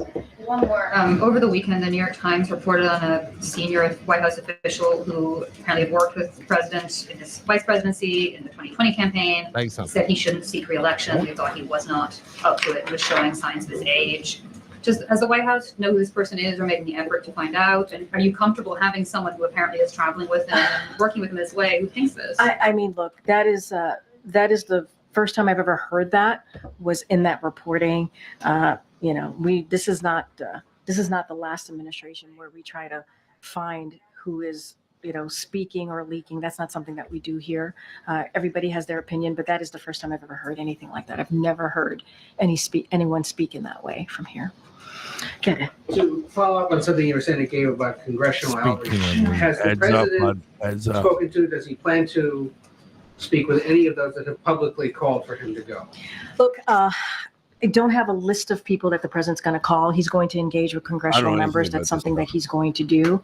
I can say, I'm sure folks here in his Office of Legislative Affairs has had regular communication with everyone.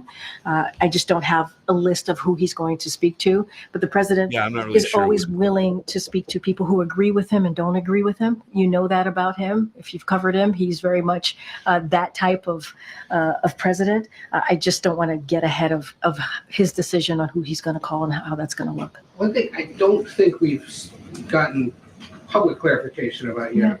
In the interview Friday night, he was asked, "Did you watch the debate?" And he said, "I don't think I did." No. Whoa.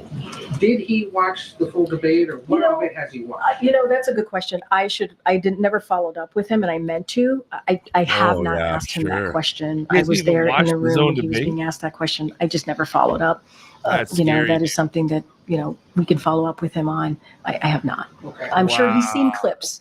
I just haven't asked him that full question. So I could, One other thing that's come up. It's getting round the clock coverage, right? From all of you. One other thing that's come up in the last little bit, the Director of National Intelligence, Avril Haines, I don't know if you've seen this. issued a statement a little while ago saying in part, in recent weeks, Iranian government actors have sought to opportunistically take advantage of ongoing protests regarding the war in Gaza. The playbook we've seen other actors. He just destroyed her. We've observed actors tied to Iran's government posing as activists online, seeking to encourage protests and even providing financial support to protesters. She goes on later to urge Americans to remain vigilant as they engage online with accounts and actors they don't personally know. But that's a pretty big charge to make, that Iran may be trying to influence these protests in the streets of the United States. So yes, I know what you're speaking of, what the DNI warned about. Obviously, for any specifics, I would have to refer you back to Director Haynes and her statement. But broadly speaking here, just bear with me for a second. Iran is seeking to opportunistically take advantage of protest. So I want to echo the DNI's remarks today. Americans across the political spectrum acting in good faith have sought to express their own independent views on the conflict in Gaza. The freedom to express diverse views when done peacefully is essential to our democracy. At the same time, the U.S. government has a duty to warn Americans about foreign malign influences activities. This is important to help Americans guard against efforts by foreign powers to take advantage of or co-opt their legitimate protest activities. We will continue to provide these warnings as they arise. And today, I just want to convey and a firm message from here to Iran and any other foreign actor that seeks to conduct these types of influence activities, meddling in our politics and seeking to stoke division is unacceptable. And we will continue to expose attempts to undermine our democracy and our society just as we are today. That is something that we will continue to do. The U.S. government will continue to vigorously support and defend Americans in their exercise of their First Amendment rights to protest and express political views peacefully.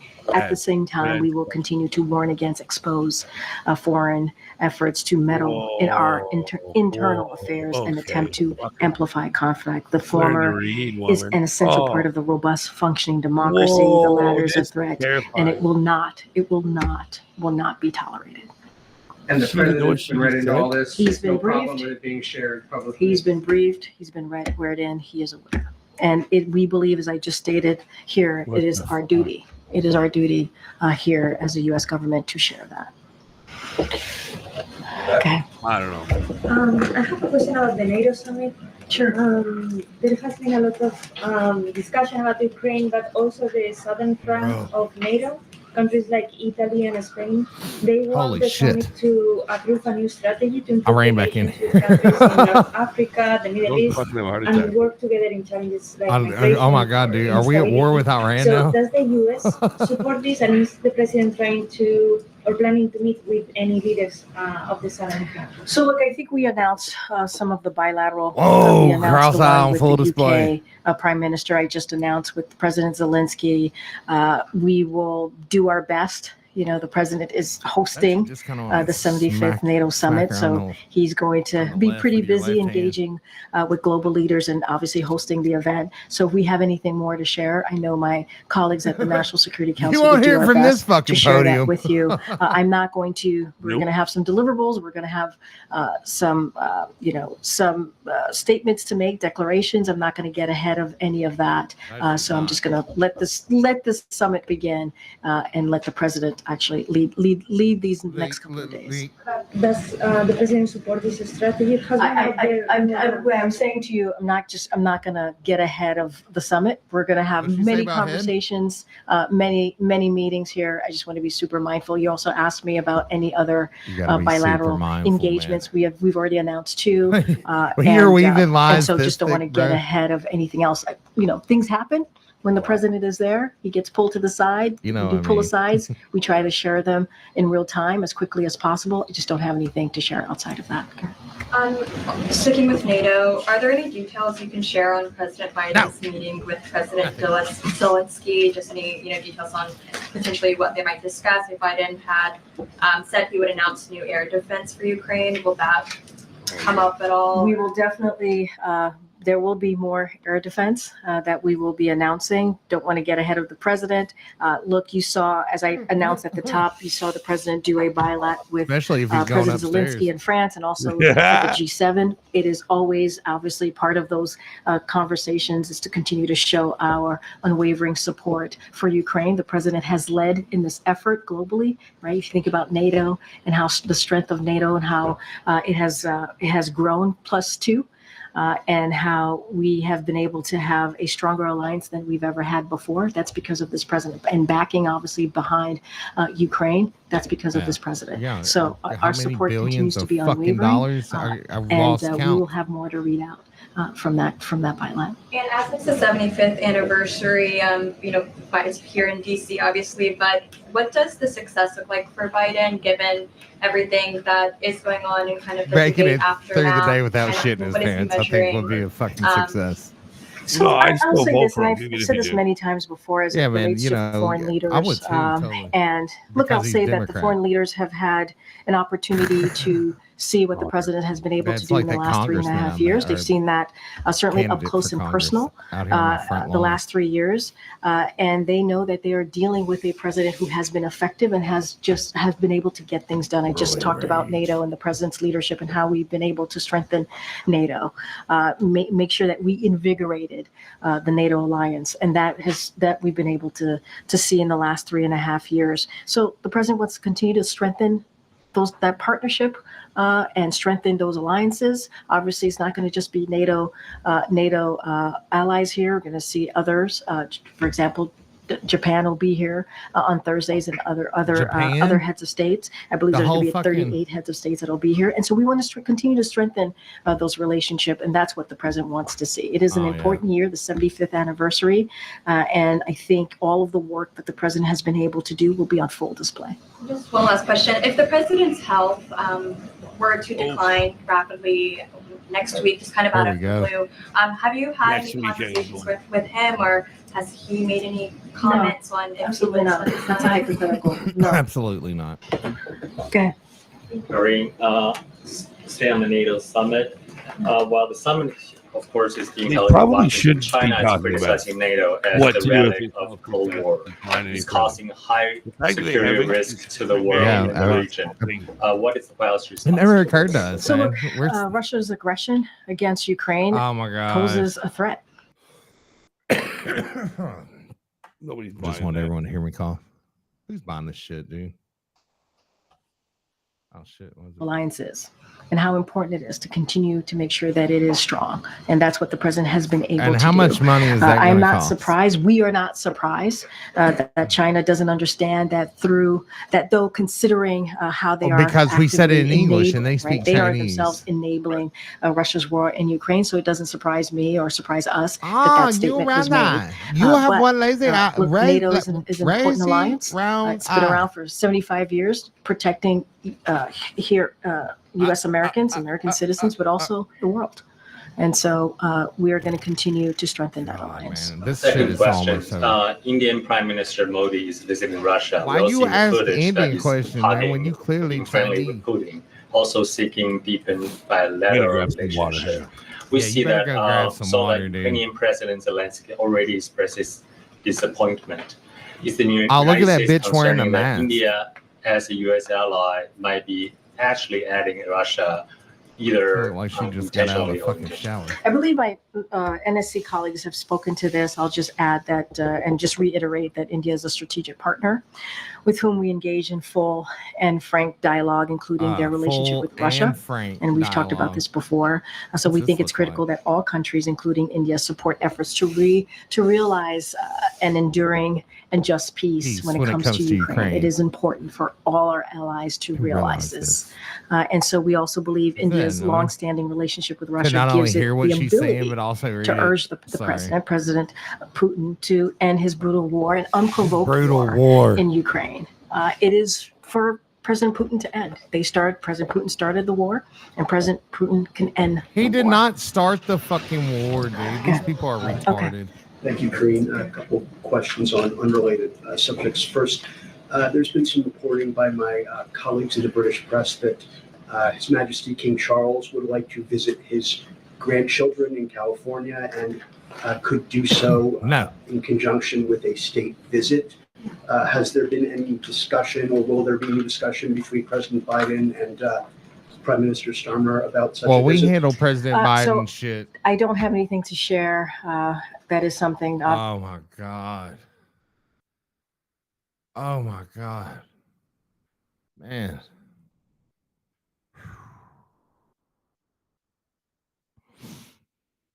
I can't even look at her. I'm sorry. I'm sorry for doing this, man. An upcoming visit that involves Who gives the king. a fuck? Jeez. The Democratic National Convention. Where is it? Chicago. I don't know. I wonder what he's saying. He looks like he wants to be running for president. And you've rattled off a long list of campaigning engagements that he's had over the last 10 or so days since the debate. Those engagements, whenever the president travels, whether it's part of the campaign or official travel, there are advance teams. People who get near him are screened either by the Secret Service or the campaign, or both. So how are these groups of people, these meetings, supporters of his? They are supporters. They get to these official events, these official campaign events. They are known to be supporters of the campaign. They self-select by coming to his events. How are groups of people that come to his events, make the time out of their day to do that, and are vetted by the campaign and allowed into these events, representative of the average voter?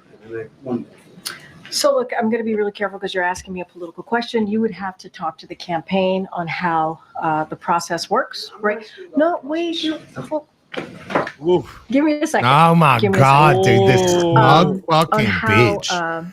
How that process works on who's at the campaign events. So I just want to make that clear, because I have to say that from here and make that clear. I would remind you that 14 million people. This is something that I can talk about. Here's the question that you're asking. Sharing how they see the future of she sees the future coming, no matter which side it's coming from. As far as who's in the room, how that comes together, who's in front of him, you would have to speak to the campaign. You had to speak to him. Last thing, I mentioned like his engagements with Dr. O'Connor on a regular basis as check-ins. That's what you described him having after the debate, a check-in versus an exam. Can you elaborate on what the difference is between a check-in and an exam? At these check-ins, does Dr. O'Connor or another staff member take the president's vitals or anything like that? So I've talked about this on Friday. They're verbal check-ins with the president. Yeah, so they check to make sure as the president's exercising. That's usually how this happens. And they're not a medical exam. Written down, so there's no fucking. Clear that up. They don't even look at it. It's not a physical. It is a verbal check-in that the president does probably multiple not times, even him. It's probably AI with his doctor. It's normally as he's working out. Does anyone from the medical unit take the president's vitals on a regular basis? What I can tell you, he gets regular check-ins. He does regular check-ins a couple times a week with she's using that again. Check-in with Dr. O'Connor, and that is for his doctor to decide on. That is not something that I can speak to from here. Go ahead, Karen. Thank you. The president's come out very aggressively in the past 24 hours, from that letter to Democrats, the call into MSNBC, the phone call with donors, the CPC last night. Was that his decision personally to step up that outreach? It has been. He's ready. He's on fire. He's ready to go. He's on fire. And he wants to get out there and continue to show that he has more work to do. Right? He has more important issues for the American people to get done. And so he wants to get out there. He's always has, though. I mean, the last two and a half years, 3 years, 3.5 years, he looks forward to getting out there, speaking directly to the American people. Right. That's what we want. And I know we say this, If you and can't I know sometimes you guys don't believe us, but he does want to engage with you all. He does want to talk more to the press. Right. And so now we're certainly going to continue to create opportunities to do that. He's done interviews 47 times in this year alone, and we're going to continue to create opportunities to do this. We're going to get out there so we can engage with the American people more directly. So we're going to continue to do that. But in terms of, especially in the last 24 hours, that type of outreach to ease concerns among Democrats about his campaign continuing, was there something specific that he heard or read that prompted this, would seem more like a flurry over the last 24 hours that didn't happen It was last fucking week? shitting his pants on live fucking I get TV. it. No, I get the question. Look, I wouldn't say there's anything specific. This is something that he wanted to do. And if you think about it, he's been on the road a lot since the his debate. wife hit He was on the 3 road on fucking Friday, he was on the campaign road on stops Sunday, today. and then right out of the debate, right, he did about 2. Continue to prove to all out there. But we've also heard this like out there, and them and Americans seeing him directly, being able to touch him and ask him questions and see him face to face. And I think to that have him matters. smelling their kids. And so, look, we're going to continue to move forward and do what we have to do. All right, I think I can take one more. Go ahead. Thank you so much. So we've seen the president being on the ground more, but we've also heard a slightly new tone from him. He said he was frustrated with the elites of his party. He dismissed polls. He criticized media coverage, saying that journalists get election results wrong. So is this the kind of tone we should expect to hear from him going forward? And He's does the he tyrant believe now. this He is the took it kind of from tone Trump. that the average voters, as he says, expect from him? Look, I would say this. I think what we've seen the last 10 to 12 days is certainly fundamental to the Joe Biden story. He is someone that is Oh my God, here we go. 10 to 12 counted days. out 10 to 12 many days. That's times been in the his thing. 10 to career. 12 days. People After today should be tend to knock him down, and you hear him say he gets back up. This is the story. This is the story of him standing up for himself, standing up for millions of Americans, and certainly millions of Americans who back his leadership and like him care. They care about working people. They care about getting things done. And I it really truly is who he is at his core, to fight not just for himself, but what he believes himself. in. He is fighting And to you stay see alive this at this over point. and over again. People count him out. Dude. People say he's not going to win. People say, all of the negative things that they want to put at his feet, and he proves them wrong over and over again. You think about 2020. He made it all the way to the same bathroom. thing. He still shit He's not gonna himself, win. but he made it to the bathroom. He's not going to make it, and he won. In 2022, we had a midterm election, and going into that mindful. You also asked me about any other bilateral engagements. We've already announced 2, and so just don't want to get ahead of anything else. Things happen when the president is there. He gets pulled to the side. We do pull-asides. We try to share them in real time as quickly as possible. I just don't have anything to share outside of that.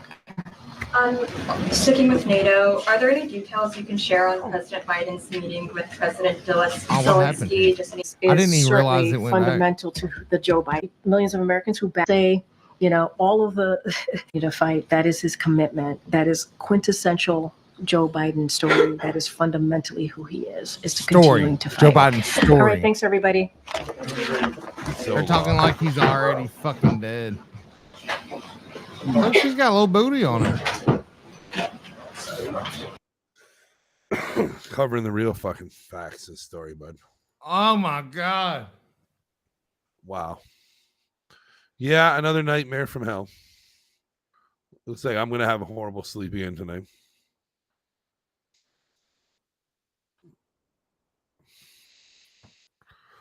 I don't know, man. I don't know, man. I think, hang on. I think we need a fucking bit of an intermission to digest what just happened. Man. And I got even more horrific shit involving her when we come back. Okay. Gosh. Oh, man. All right, we'll be right back. Damn, that was rough, bro. It always is, man. It always is. You get paid the big bucks. Yeah, that's right, man. Under the tree. Jesus. Karine Jean-Pierre is a fucking cunt, dude. Yeah, boy. Cringe. All right, see you on the other side, man. Bye-bye.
Arctic Outpost Radio, AM 1270, Long Year Bin.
How writing works.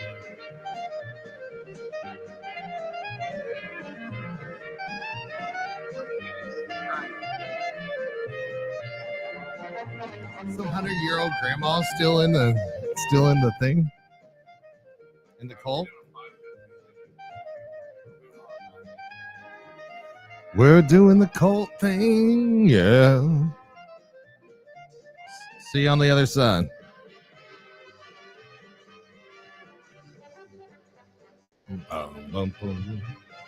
This is my jam. I've been waiting to try out all my swing dance moves. I'm taking a shave, and I heard a screeching, something between a screech and a whistle. Oh. All right, we're back at it. Yep. Oh wow, I've got you cranked. You're in the mic finally. Yeah, it was kind of rough when you were trying to give commentary with cringe because the volume on the video. Yeah, I noticed that too, but that's how it goes sometimes. That's yeah, I noticed it when I was out. That's why I was telling you to talk. I didn't know why you kept telling me to talk. I was like, I don't really know what to say. I don't understand what the fuck. I don't know what to say about this shit. Yeah, I just particularly like that part. I had no idea what half of that was even about. Usually, I'm pretty on the ball, man. So I don't know, but but I got some. You thought you were having nightmares before. Yeah, man. From watching the shit we watch with this broad, but just wait. Yeah, man, and it's like the more I see her, the more it's like sickening me. It's like we'll see what happens tomorrow. Man, I'm anxious to see though. So I got something for you here. All right. Oh, my bad. All right, here we go. It's a montage of the press secretary getting ready for an event, right? And then alongside it, the comments, right? From I feel as if people don't like her. Am I wrong? Go ahead. Look at this. Most incompetent press secretary in history, right? Finally, a video showing us how clowns put on makeup. For the White House Correspondents' Dinner. Wow, she is rough. Aside from being incompetent, clown prep, worst press secretary ever.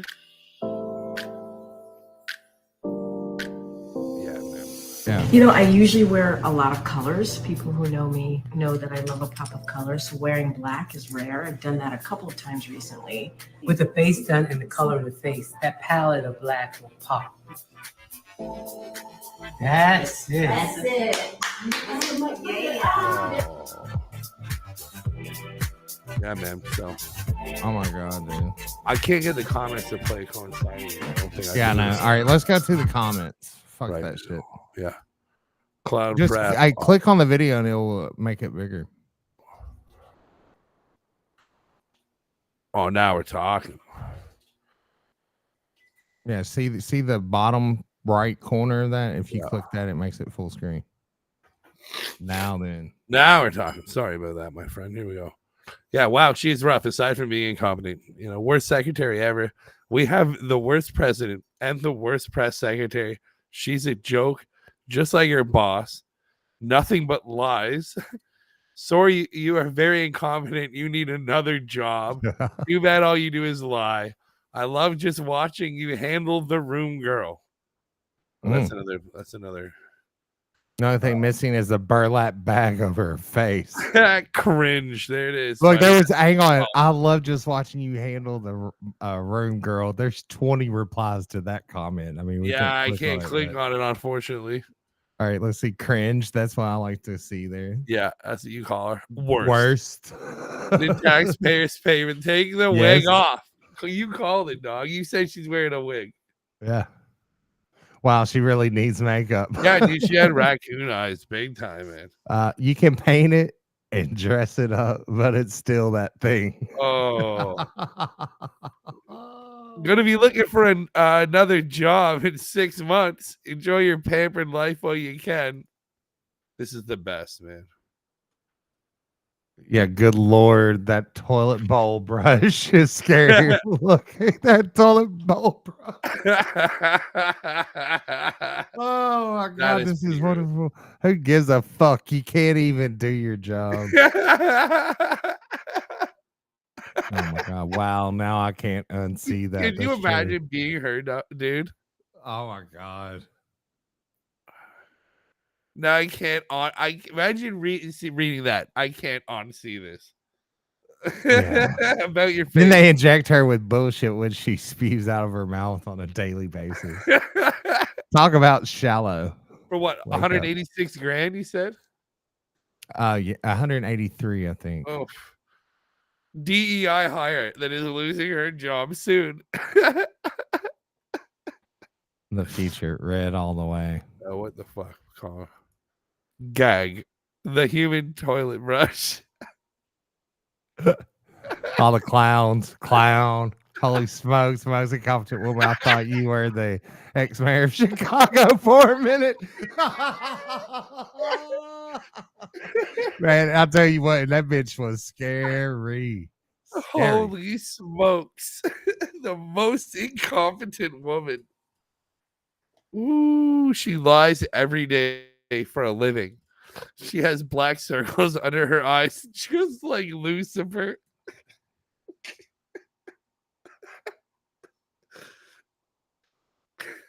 Wow, man. Can you imagine reading that about yourself, dude? Waste of perfectly good oxygen. You make women look bad. Satan's errand girl. Worthless. This is so bad. This is awesome. What a clown. A garbage can, dude. Man, this goes on for another like half a minute. What else? Read it. Yeah, I'm down, man. Look at this. A bunch of fucking this. Just all right, hang on real quick, man. I want to share you a picture of what Lori Lightfoot looks like. Wow. This is the ex-mayor of Chicago.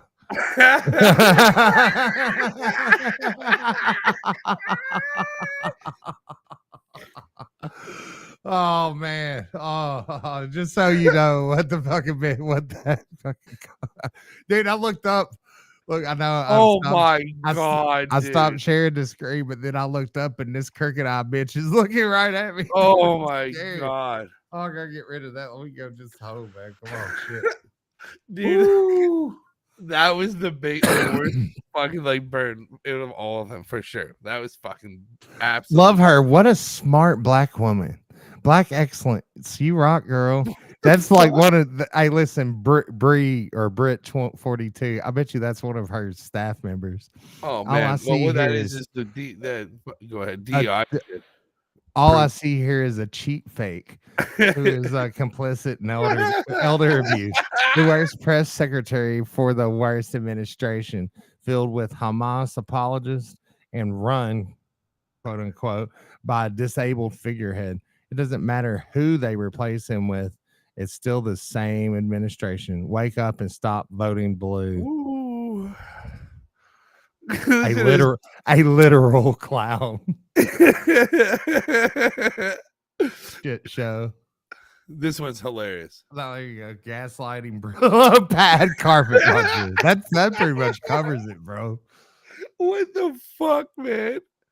Dude, that's the worst shit. Hey, ride the big wave while you can. I suck at my job too. Way to be on. At least that guy's honest. Yeah, dude. Yeah, what privilege did she have? Opportunities given to her to get where she is. Zero. Hard work, dedication, and determination. I'm calling bullshit on that. Keep going. Go. Oh my, you don't need to be seen without makeup. Look at this one, dude. Oh my god, pizza? No, it's a turd. It's a turd and poop. Oh, emoji it's a shit. Oh, shit. With a happy face on him. Yeah, she is happy shit. I knew it took that much to make her semi-normal. I want to see, what do we know about Cringe Jean-Pierre? I don't know much about her, to be honest. Moss head, bro. Somebody said moss head. Clown emoji with a shit emoji. That's like old Greg's hair. You know who old Greg is? No, but you know what? You remember those chia pets? Chia. You remember those? Yeah, I seen a picture where it was her. It was fucking Karine, but she had a fucking chia hair. Like it was like an ad, but had her on it. It was fucking hilarious, dude. Hang on 1 second. Don't start yet. I wanted to just show you this. I said it's old Greg. It's old Greg. Look at his hair. He has seaweed for hair. I'm old Greg. Wow. Oh man, what a good looking devil. There he is. Do you ever have short hair? Look at the same fashion sense. Yeah, straight up, dude. I'm old Greg. Here, hang on, check it out right here.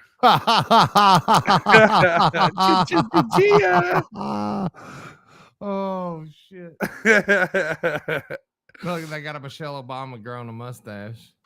Well, look, did you see that comment though, man? What was it? Moss head? Hang on, where is it? Yeah, Moss head. That's fucking ruthless, man.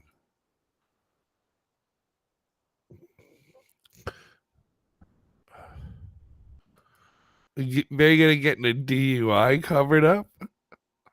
She thinks she is an actress.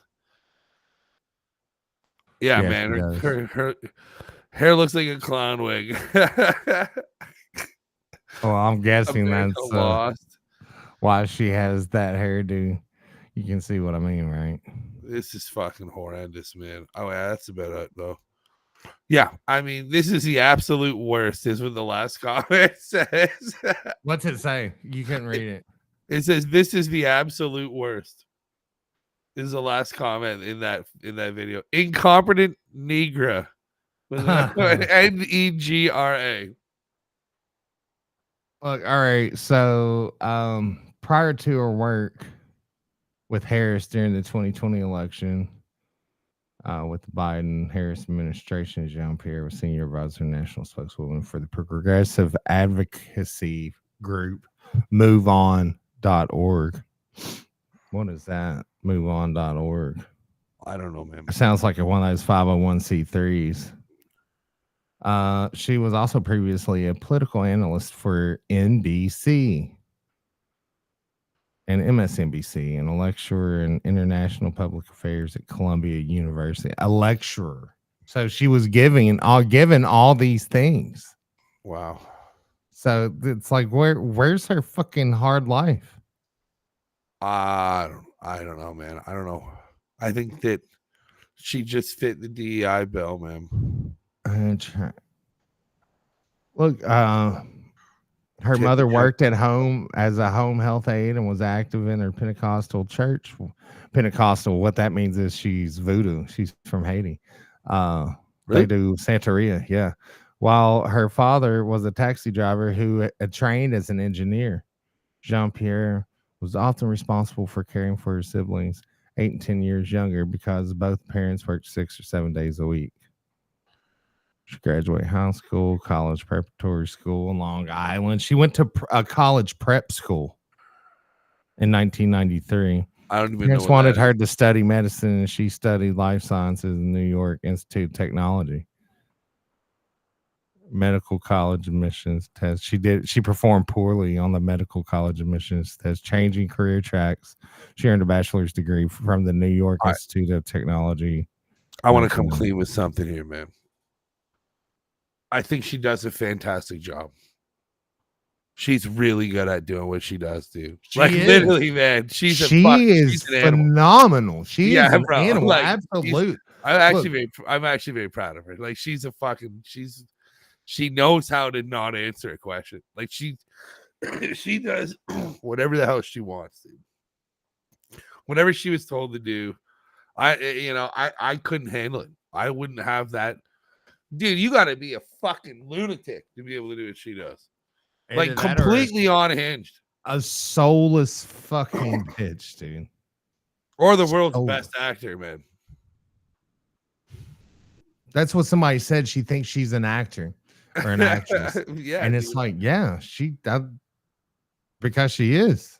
Look at her. She's a method actor. That's exactly it, man.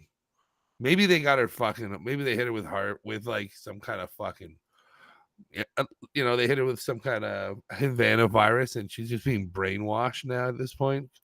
Maybe that's why her eyes so out of whack all of a sudden. Yeah, right. Yeah, man. I don't know, man. You know what? I hate her less as the days go on. I know that's really. I'm not fucking joking. I want to kill myself. Oh my god, dude, it makes me want to fucking throw up. I think it's like, wow, I think it's a good idea. Here's what we should do moving forward. We should like let one of these political shows show us the clips, or let somebody cut it down to where we don't have to watch the whole fucking thing. I don't not want to do that again. It was infuriating to me. No, you're right. I think we should just maybe do highlights or something.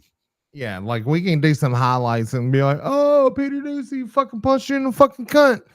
Okay, it has been exhausting. I'm not joking, man. It's been wearing on me. That's why I didn't even watch it today. When you said that you were going to play it on the show, I was thinking, how am I going to bail on the show tonight? No, man.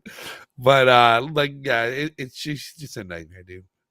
Oh, dude, look at this. Senior Ukrainians have now taken to posting pictures with kids' toys photoshopped into the images. It's like this whole thing is blatantly photoshopped.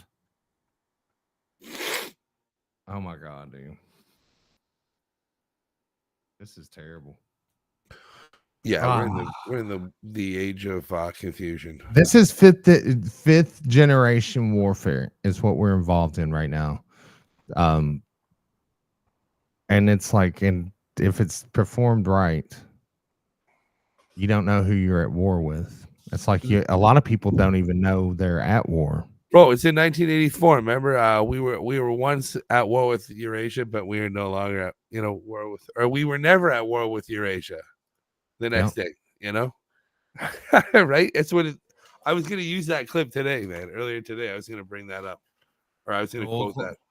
We've always been at war with Eurasia. We were never at war with Eurasia. Yeah. East Asia. Yeah. Has been at war with Eurasia. East Asia has never been at war with Eurasia. I was going to get into the Biden thing, but that's a half an hour video, man. We haven't even touched on. Yeah, man. Maybe we could probably do that one tomorrow. I mean, there'll probably be another. I don't know what we're gonna do, man. I think we need to move on from this, bro. She's destroying my fucking will to live. Yeah, man. It's like it just really zaps me doing. It's like having a very toxic wife. Yeah, that you've been just spent half an hour. Yeah, you just came home from work at the bar all night, and it's like, if that's my wife, don't tell her I'm here. Here's $20. Tell her you never even heard of me. Imagine how hard. I wonder what her relationship is like. Her marriage. I wonder, like, it's fake, dude. It's like they just post for some pictures together. They change clothes a couple times so they can get it done on the same day. Maybe, it's like that Booker guy. It's like all of a sudden he's got a wife, a white wife. Right. I think fucking Trump may pick him, and then he's going to end up being president when they take out Trump. Yeah. I don't know. We'll see what happens, but I'm definitely calling it. I'll call it again. So we don't have to go through the whole fucking podcast to find it. It'll be at the end.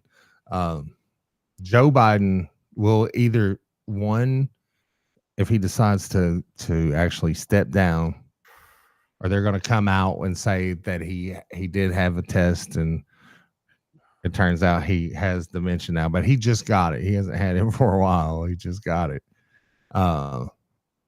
Either that or something's going to happen and he's going to die. And yeah, but either way, he will not be the candidate come August 19th. I think that's when the why that date? What's up with that date? That's the beginning of the Democratic National Convention in Chicago. So what happens if he is still around past that date? Well, if he doesn't step down, that's as the final candidate, date for him to step down, basically. I don't know. Yeah, I'm not really sure. I don't know what the technical rules are, but I know that you can't go around just taking that money that his campaign has raised and give it to somebody else. Hey, do you know when his next scheduled physical is? Like, when was his last one? Was it 4 months ago? Is that what she 4 said? months ago, I think is what she said. So, but there's no way to tell. They've had doctors in and out. Right. I was just wondering if his days. scheduled physical would have been before the next election, because then he'd be fucked. Yeah, I think so, man. Yeah, man. It's all fucking fucked. If you can't tell that much, man. Man, it's like there's this guy right here I was just looking at on this post on Reddit, and the guy says, "This is all meant to create more division. The media finally is turning on Biden. Project 2025, Trump's convictions, and the RFK wild card. This is all the uniparty doing their absolute best to create as much chaos and confusion as possible." That's what I keep saying, man. It's like it's just going to keep getting worse. Watch, either Trump or Biden's going to fucking kick the bucket. It says two of the most undesirable, I don't know about this, two of the most undesirable candidates in U.S. history, meant to give you the false illusion of choice and democracy. Either way, you lose. It's not wrong. It is not wrong, brother. So anyway, it's awesome that we got this podcast. We should have named it the End of the World podcast. Yeah. Because we're going to be, I think we're going to be witnesses when it occurs. Or maybe it already occurred. I mean, that's more statistically probable, I would imagine. Ask ChatGPT. I'm afraid of what it will say. All right, man, we're going to check out. I'm checking out. All right, I gotta build a lawnmower. Let me know how it goes, man. All right, this is the Arctic Outpost Radio Duplicator. We're gonna leave you with some tunes, just to pad the views. It was a good ride, my friend. Yeah, man, good show. It's a pretty good show, except for that whole hour that we spent on the press. I mean, there was a couple of good moments in there, and it's like if we could cut all those good fucking moments out, we really need an intern. If you guys want to be an intern, man, sign up. Just sign up and hit us up on the comments. And if you're listening to this long and you don't click like, you are a motherfucker. If you are listening at this point and you don't click the like button, then fuck you.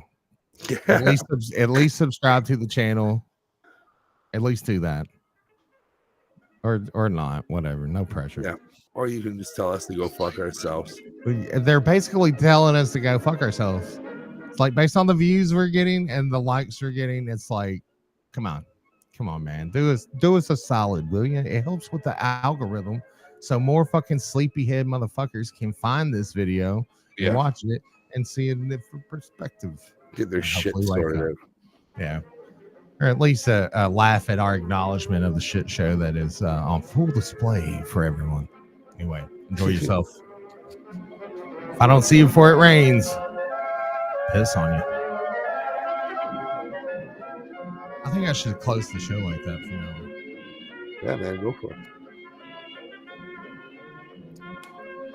I'm gonna let this spin for like 10 minutes. Why not, man? Let's spin all night. I could. Just randomly pop back in, like over the course of the fucking day. I'll just turn the camera on. Yeah, man. I'll tell you what. I'll just keep it going. Maybe I'll chime in like middle of the fucking like 7 in the morning. Yeah. Last night I played a Alex Jones documentary. Oh, right on, man. Well, one. And then after that, I started doing videos. Have you pop in for a second right now? I see you in there, man. Click like, or is that you? Oh, that was probably me. Yeah. Yeah, you motherfucker. All right, man. Feel free to keep your line open. So I mean, you can turn your camera off or whatever, and just pop back in whenever you want. Yeah, man. All right. Or whatever. Why not? Or whatever. Do whatever you want. Yeah. And do whatever you want while you can, while you're in New Hampshire, because I have a feeling it's not going to be free very much longer, man. The global, now I might be a little retarded, but the globalists, they are working their plan. This is all a plan. It's all planned. There's nothing you can do about it. Resistance is useless. Yep. All right, man. I'm gonna let it spin for a while. Sounds good, buddy. Later. All right. Hit me up on the messages. All right.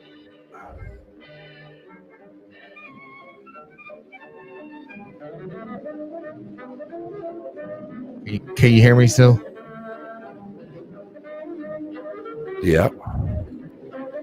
I was gonna tell you that if you leave your line open, just may want to click mute on your mic. Oh yeah. All right. I just want to remind you. All right, hey man, it'll be cool if we can meet back up later. So hit me up. Yeah, all right. All right, we'll see how this goes. Experiment.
Washing dishes with my sweetie at the kitchen sink.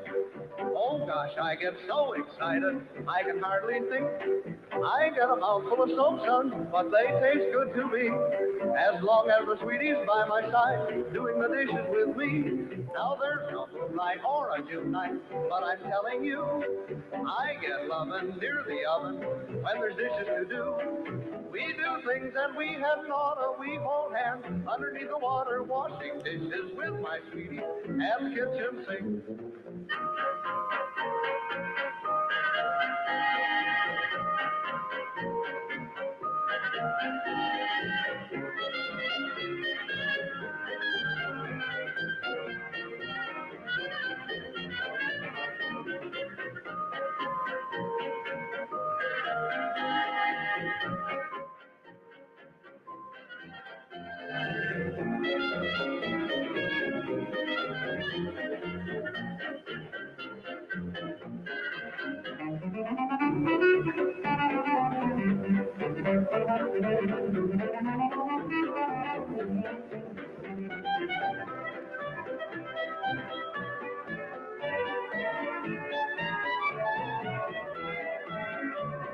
I'm ambitious, I hate dishes, still I'm never blue. I'm not fretting, I get testing when there's dishes to do. Knives and forks and spoons never hinder, pots and pans go out of the window. Washing dishes with my sweetie at the kitchen sink. Spinning only the greatest 78s, 45s, and 33 RPM records from around the globe. We are Arctic Outpost Radio AM 1270.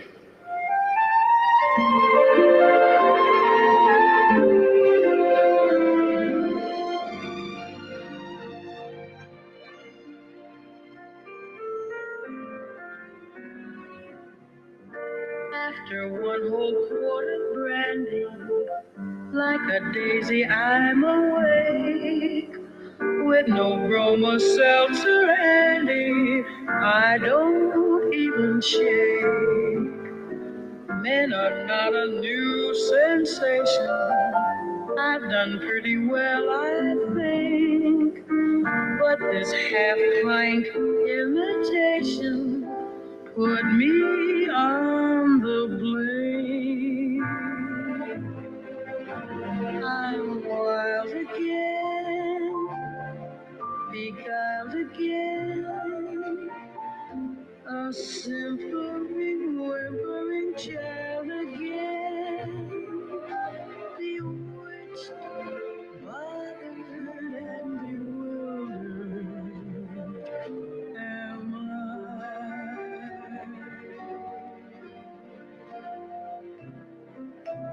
couldn't sleep and wouldn't sleep when love came and told me I shouldn't sleep. Bewitched, bothered, and bewildered am I.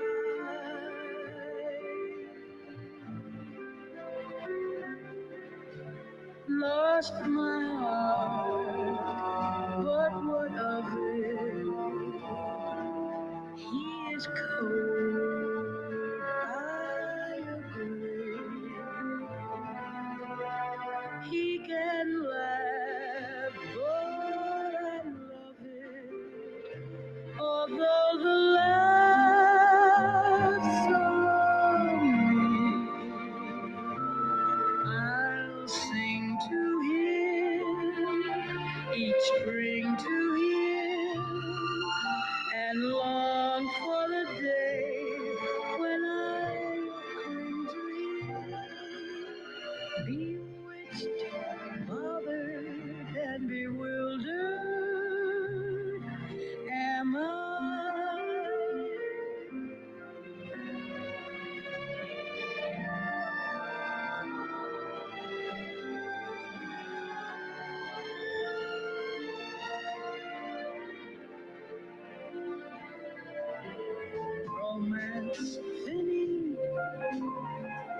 chance beneath those ants that invaded my pants beneath, bewitched, bothered, and bewildered.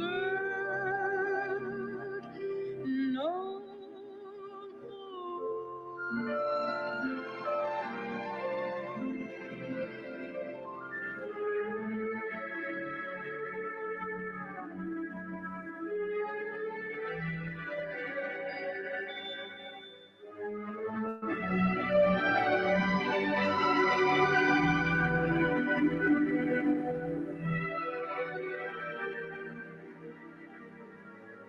love is funny, or it's sad, or it's quiet,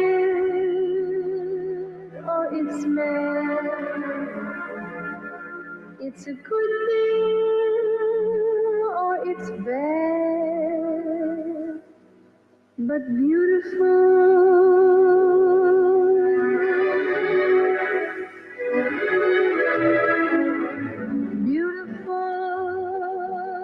to take a chance, and if you fall, you fall.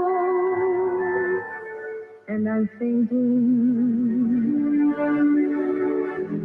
I wouldn't mind at all.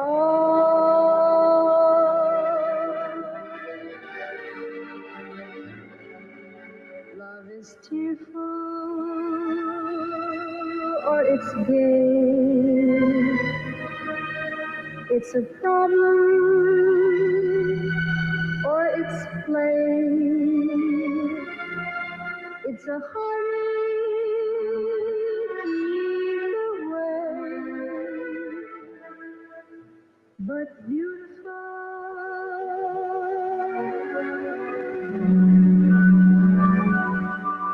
And I'm thinking,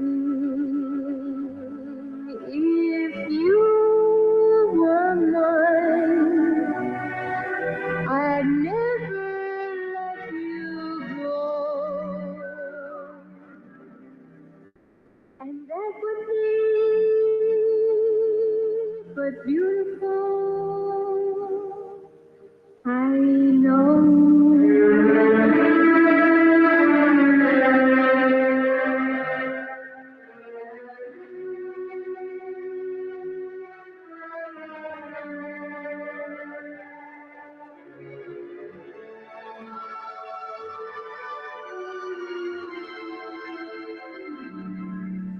But beautiful,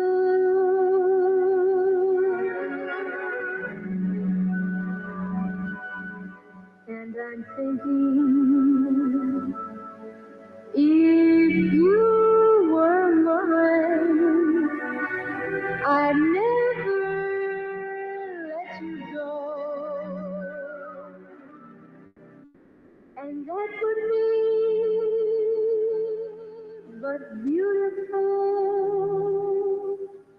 I know.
Love, you made me ride alone.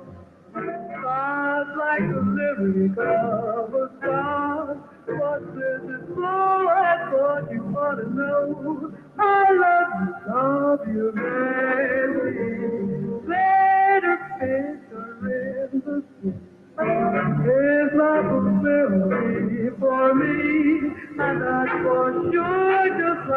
I love you madly.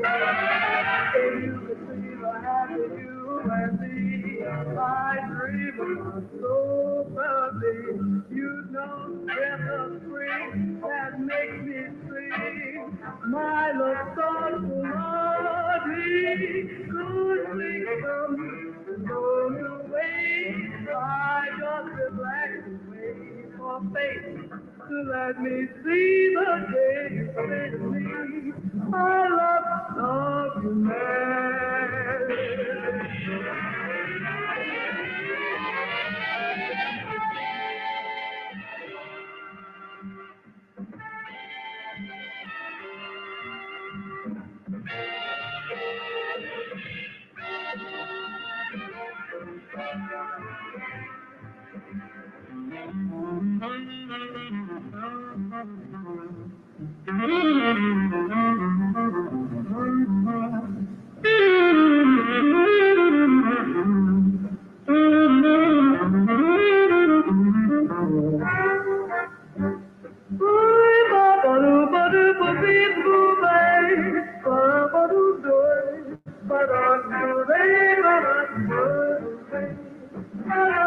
Love you,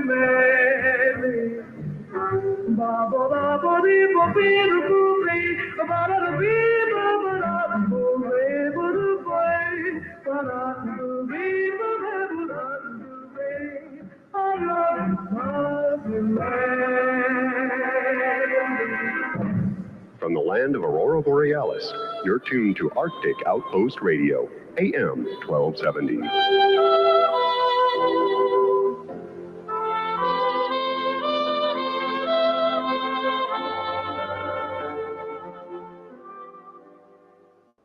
Você está bem lá, ter saudades de alguém que está perto é mais,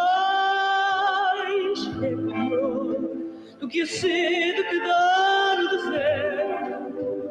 É chama que a vida tem sem dor na alma da gente ao sentir que vive só. Vocês sabem lá como é triste viver sem esperança e ter coração que não dorme nem cansa. Não há maior dor nem viver mais cruel que sentir o amargo do véu em vez de mel. Vocês sabem lá.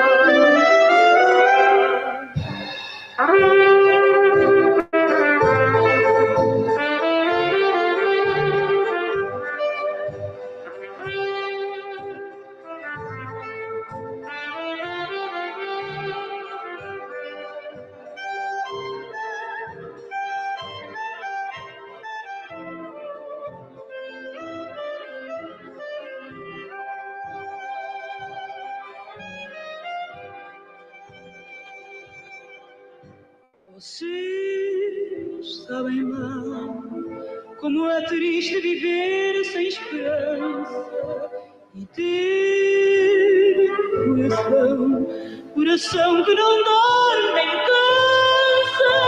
Não há maior dor nem viver mais cruel que sentir o amargo do véu em vez de mel. Vocês sabem lá.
We three, we're all alone, living in a memory. My echo, my shadow, and me.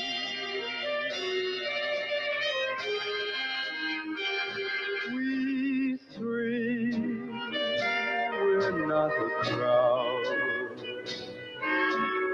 we're not even company. My echo, my shadow, and me.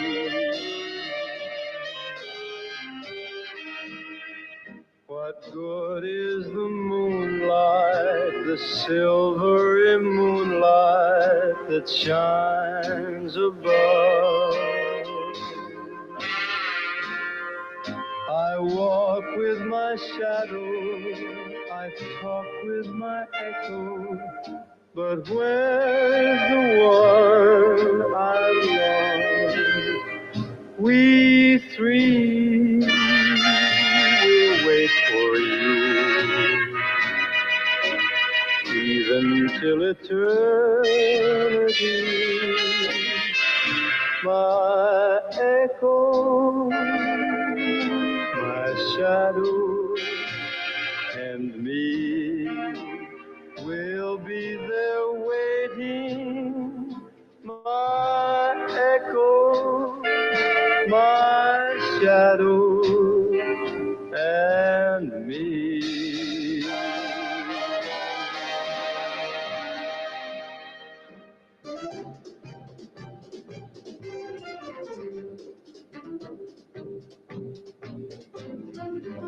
There'll be a change in the weather and a change in the sea. From now on, there'll be a change in me. My walk will be different, my talk and my name. Ain't nothing about me gonna be the same. I'm gonna change my way of living, and if that ain't enough, then I'll even change the way I strut my stuff. 'Cause nobody wants you when you're old and gray. There'll be some changes made starting today. There'll be some changes made.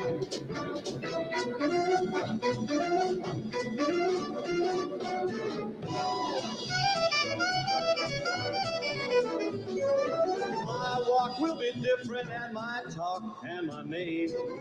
Ain't nothing about me gonna be the same.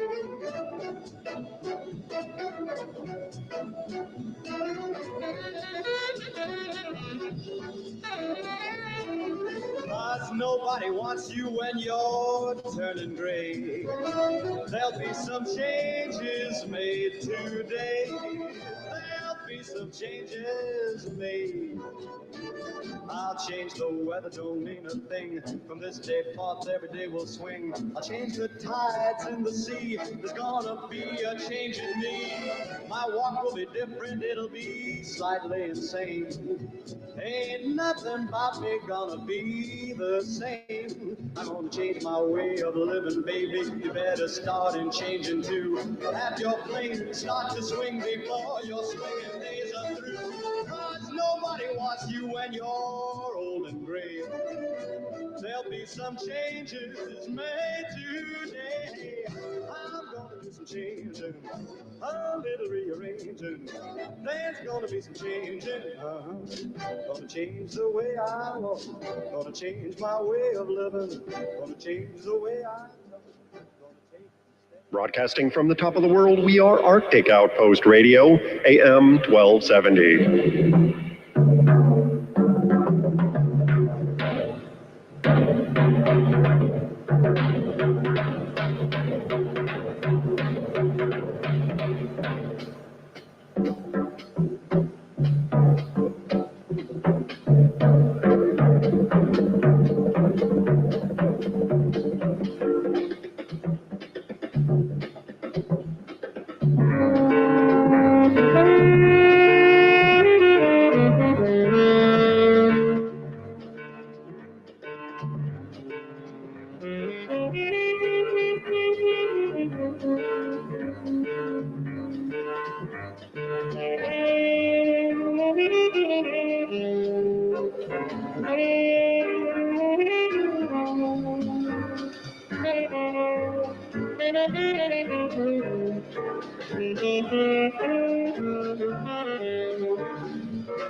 Arctic Outpost Radio, AM 1270, Long Year Bin.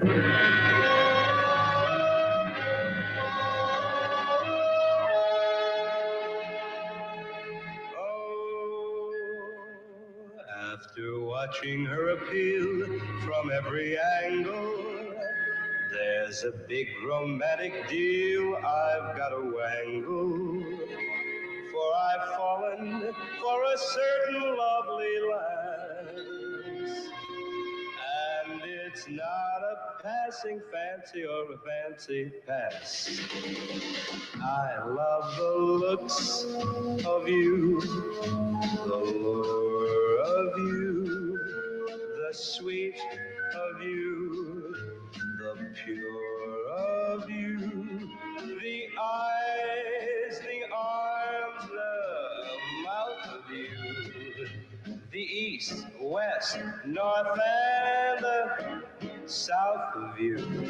I'd love to gain complete control of you and handle even the heart and soul of you. So love at least a small percent of me do, for I love all of you.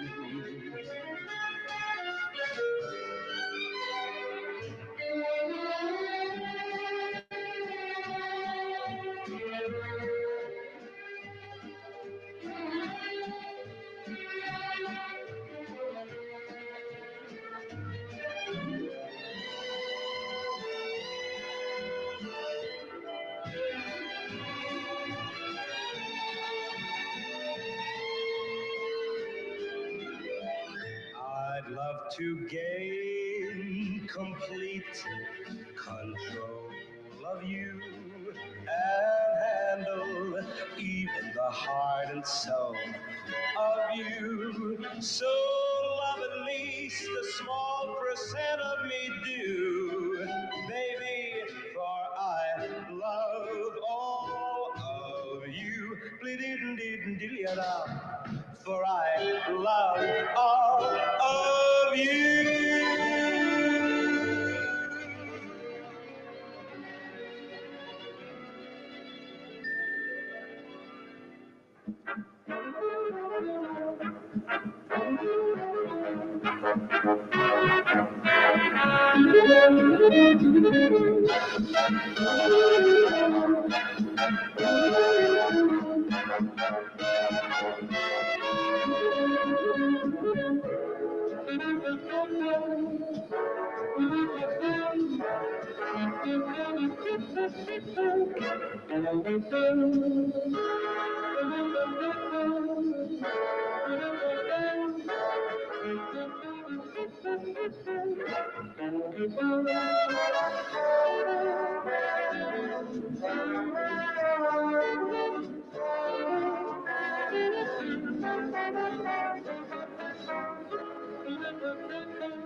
Broadcasting from the top of the world at 77 degrees latitude, this is Arctic Outpost Radio, AM 1270.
Mickey. Mickey who? You know who, the fellow with the celebrated swing. Oh, I love Mickey. Mickey who? You know who, the one who drives me batty every spring. If I don't make a hit with him, my heart'll break in two. I wish that I could catch him and pitch a little woo. I love Mickey. Mickey who? Mickey you. Mickey me. That's who.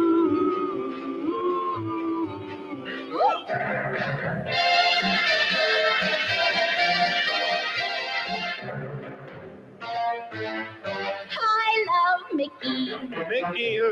You know who, his muscles are a mighty sight to see. Oh, I love Mickey. Mickey who? You know who, the one I want to steal right home with me. Oh, I'd sacrifice most anything to win his many charms. I'd like to be a fly ball that pops right in his arms. Oh, I love Mickey. Mickey who? Mickey Mantle. I love you. Who, me? Ooh, I love you. Not Yogi Berra? Ooh, I love you.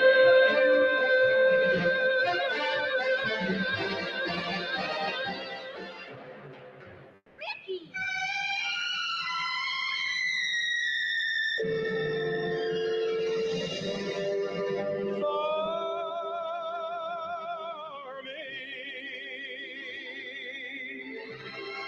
There will never be another for me. There can only be but you, my love. You will be my love forever,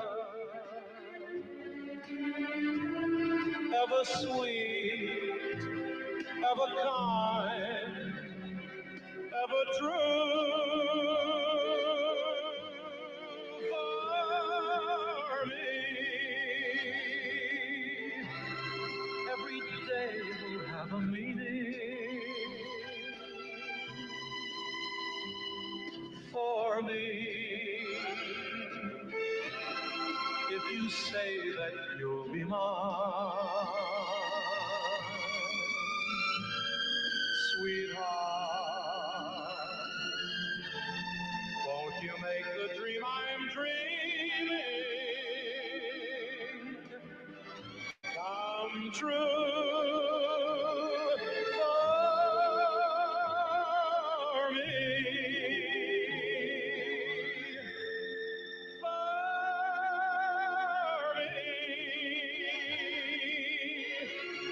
Every day will have a meaning for me. If you say that you'll be mine, sweetheart, won't you make the dream I'm dreaming come true for me?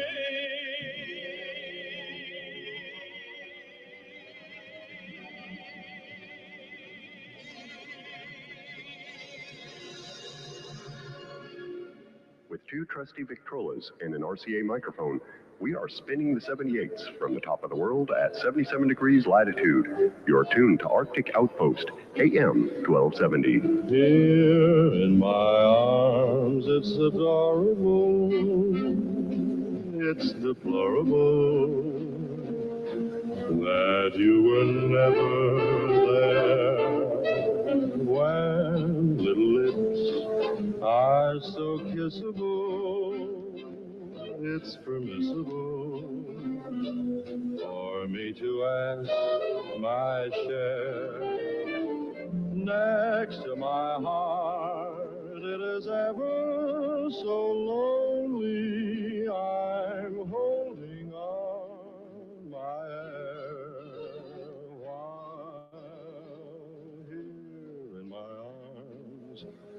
It's adorable, it's deplorable that you were never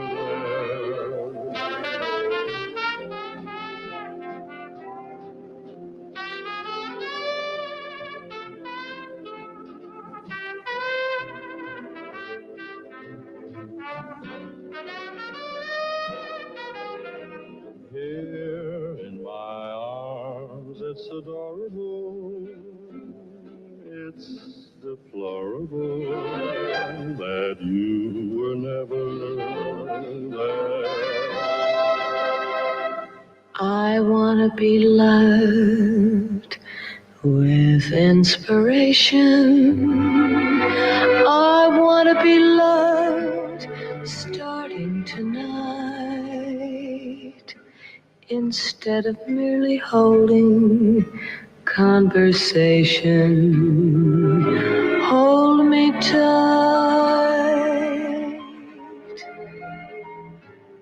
I want to be kissed until I tingle. I want to be kissed starting tonight.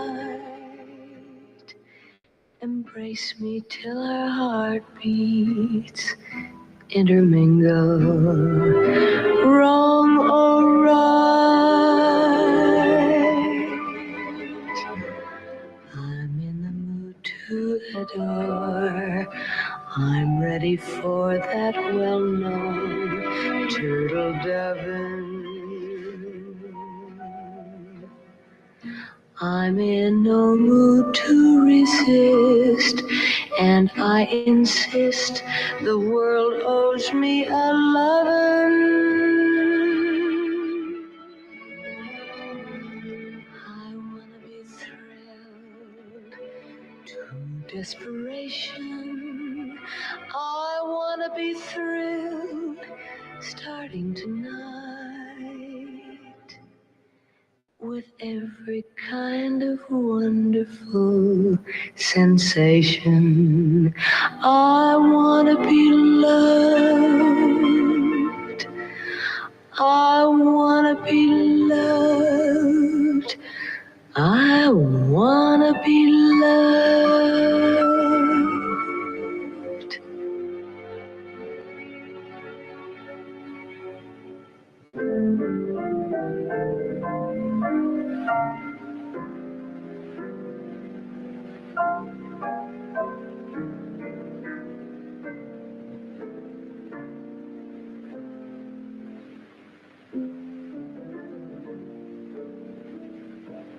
Oh, today is a blue day, till tomorrow is near, and perhaps with a new day, cares will all disappear. Oh, happiness is late, and we must say, there's no need to be nervous. There are dreams at our service. Oh, the sun is not shining, every cloud in the sky has a silvery lining you can find if you try. Although the days seem long and things go wrong, very soon you'll be learning that each lane has its turning. Your lane, baby, if you wait, baby, sometimes maybe,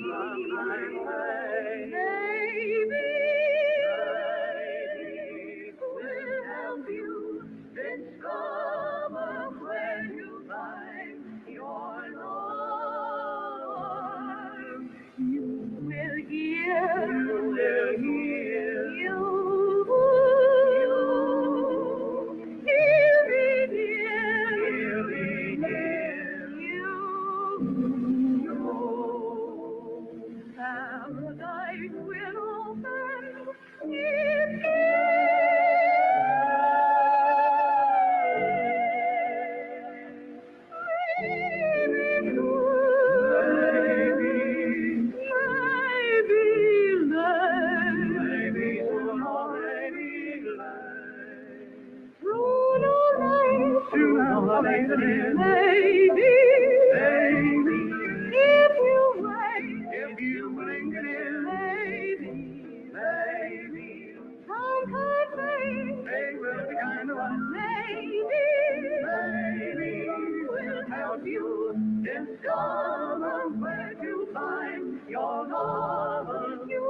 Broadcasting from the top of the world at 77 degrees latitude, this is Arctic Outpost Radio, AM 1270.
In your own little way, you make the day the biggest and greatest event.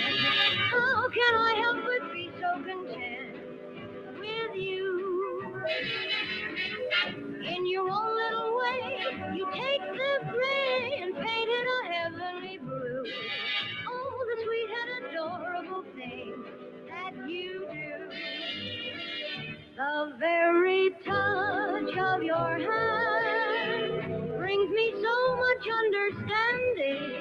When cares become so demanding, you are my heart's happy landing. In your own little way, say, you made me say, I love you, believe me, I do. In your own little way, say you love me too. Hang on, we got something here.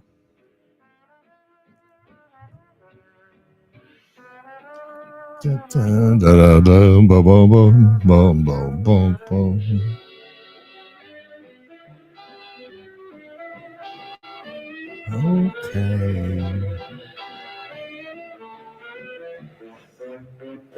All right. Let's see what this says. This may be booming loud. Let's see. Guided this alliance through one of the most consequential periods in its history. I realize, I was talking to your wife, I personally asked you to extend your service. Forgive me. And you put your own guided this alliance. What the hell did he just say? Through one of the most consequential periods in its history. I realize, I was talking to your wife, I personally asked you to extend your service. Forgive me. And you put your own guide. Oh my God, dude. These guys are all fucking perverts and pedophiles.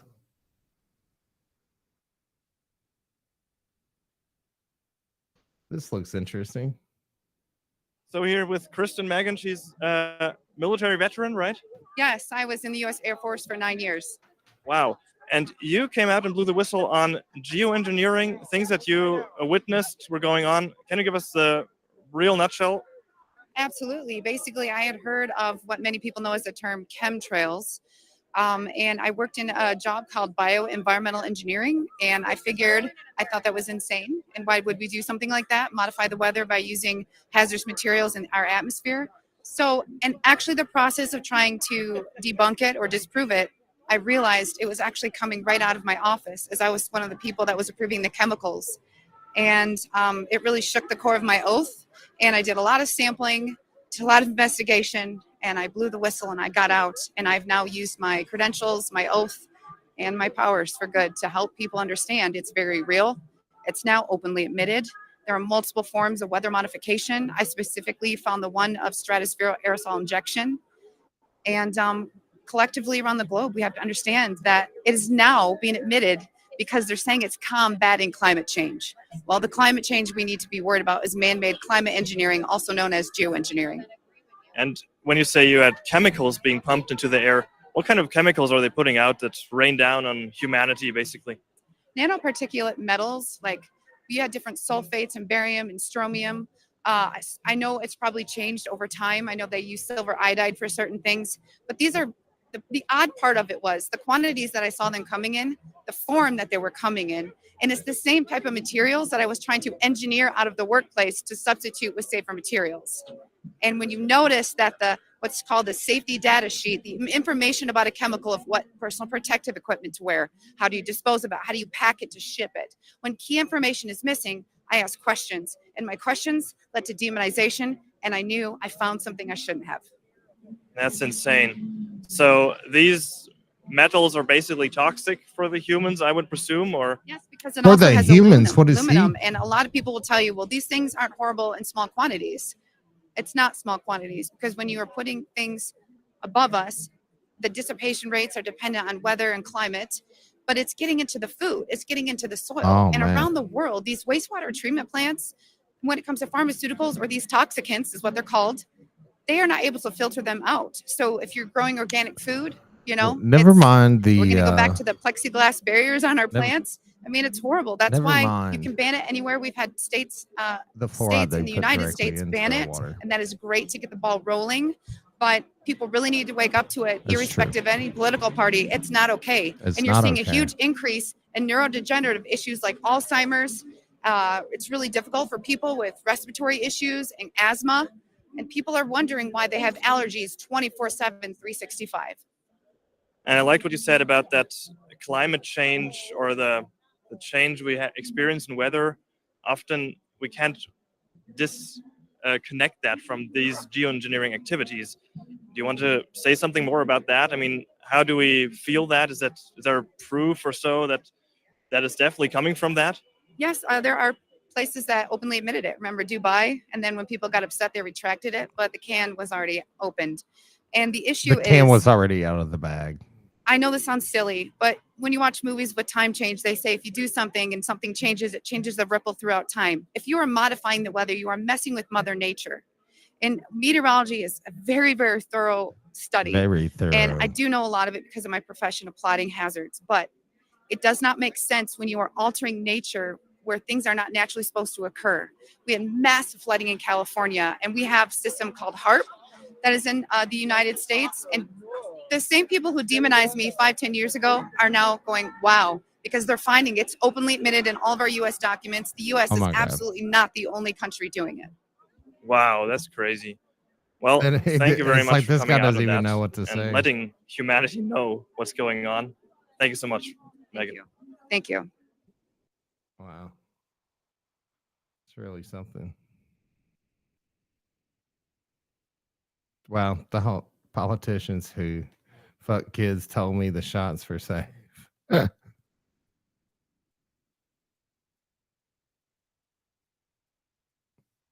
صوماليا خالي ندعم حقوقتي Sorry about that. قضية إلهام معها قضية إلهام معها قضية مينيسوتا معها قضية غير مريكان قضية إلهام وقضية صوماليا What? Hang on. إلهام عمر ومجا Hang on.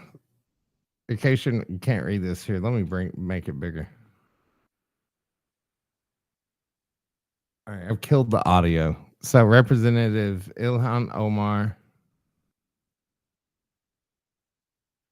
who has written the name of Somalia with a gold pen.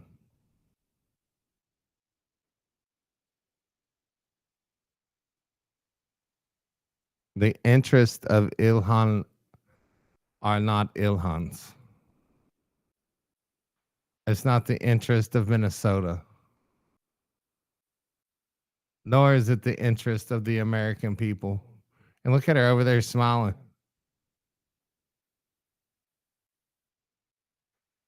The interest of Ilhan is that of the Somalian people in Somalia.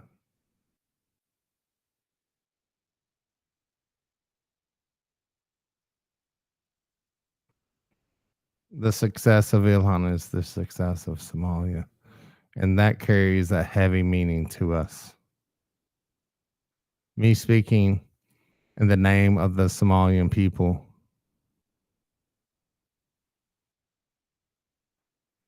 Everywhere they are on the planet, I'm asking that you support and give money to Ilhan's campaign. To support her with your votes. Tell your neighbors and your friends. She is smiling. And anyone you know to come out and support Ilhan Omar. Is this her brother husband talking? I wonder. So they can ultimately vote for her. And knock every door you can for her. So that she can be reelected. What is your promise? Your promise is to come shoulder to shoulder and be Ilhan's shield and vote for her again. With all of you working together. Thank you all. God bless. Long live Somalia. Isn't that where all the fucking pirates are?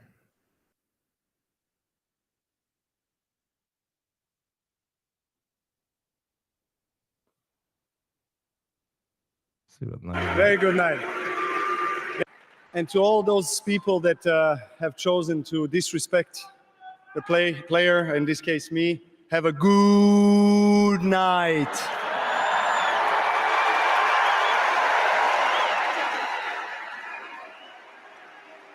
Good night, good. Have chosen to disrespect.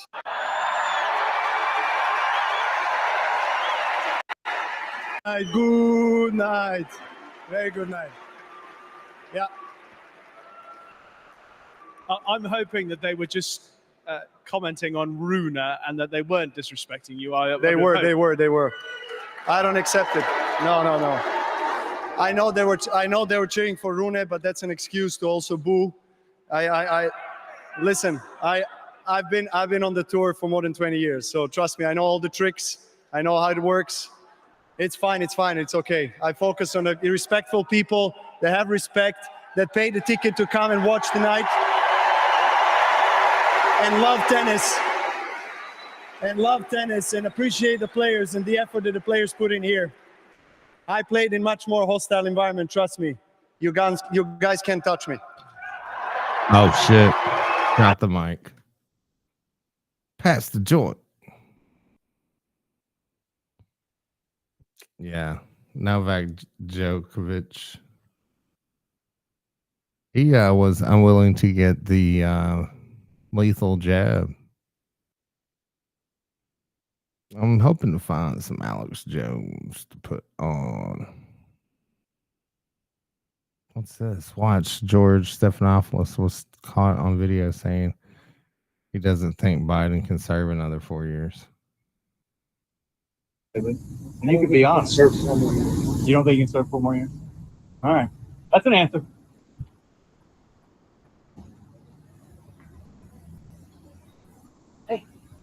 Hey, how you doing? Good. What do you think? Do you think Biden should step down? You talked to him more than anybody else have lately. And you could be honest. You don't think you can serve 4 more years? All right. That's an answer. That is an answer.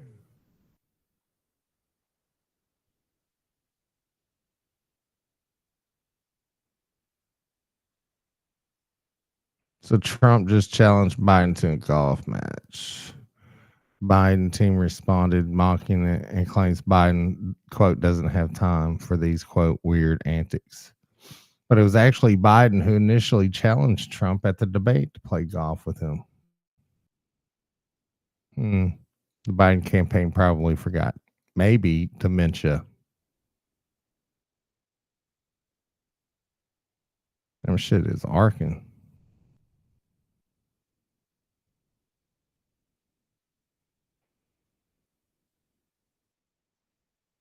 Oh my God, that is an awesome meme.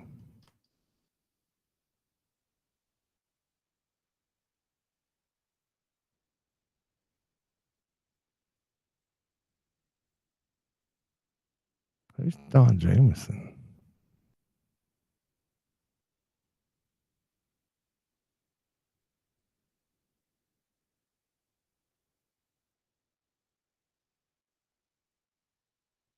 Nothing more than a derogatory title used to miss official critical thinker.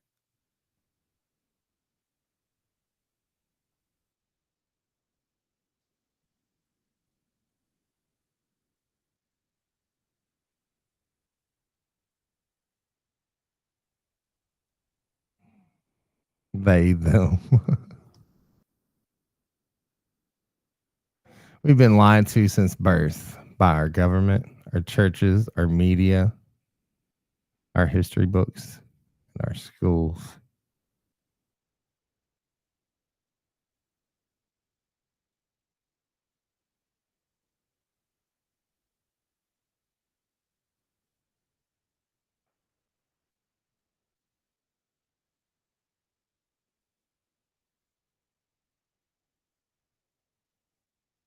What's happening next? Visit Infowars.com/show and share the link today. Welcome back to the Alex Jones Show. I'm your guest host, Maria Z of zmedia.com, and it is an honor to be with you all here today. Every single time that Infowars is live, whoever is hosting, it is an honor and a blessing because of the importance of this network and the difference that it has made and is continuing to make in the world. So I thank everyone for their support for Infowars over the years. It has been instrumental, and Alex has been instrumental to my upbringing all throughout my teenage years and even my adult life. Alex has been a beacon of truth, a beacon of light in this world. And I know that that is the case for so many. So I'm grateful to him and this platform for everything that they've done to wake up humanity and make us strong. It's not just about waking us up. It's about making us strong. It's about making us resilient, being prepared for the absolute worst, because we see just how far these maniacs want to take it. And that's what my broadcast today really is about. I cover current events a lot, but one thing that I have focused on quite a bit in my reporting is what they actually want to achieve. And what the UN has published in terms of the real reason for Agenda 2030 and what it is that they're trying to ultimately achieve in terms of transhumanism is absolutely terrifying. And I've done an extensive series on what's called biodigital convergence, covering official Government of Canada documents, Policy Horizons Canada documents, and that series was, several hours. I've done the same with what's called the UN 100 or Agenda 2045, which is what the key driving factor of Agenda 2030. And let me tell you that any world leader that is talking about climate change and net zero, no matter how right-wing they seem, needs to be inspected with a magnifying glass. And it makes me incredibly, incredibly happy to hear President Trump denying the climate change hoax and talking about how he's not going to ban fuel vehicles, electric vehicles. Sure, they should be an option, but to mandate them for everyone, that is a signal to the globalists that he's not going along with their sustainable development goal agenda. Believe me, that is one of our main markers in this day and age as to whether or not someone should be considered as a serious candidate for leading a country. Because what the UN is trying to achieve through the Sustainable Development Goals is literal hell on earth. And so I want to go through some of what they have said in their book, Remaking the World Towards an Age of Global Enlightenment. I want to cover some of the highlights of this book for everyone today. And I'm going to show you the social contract for the AI age. I'm going to show you the fact that they are considering human beings to be objects, not actually humans.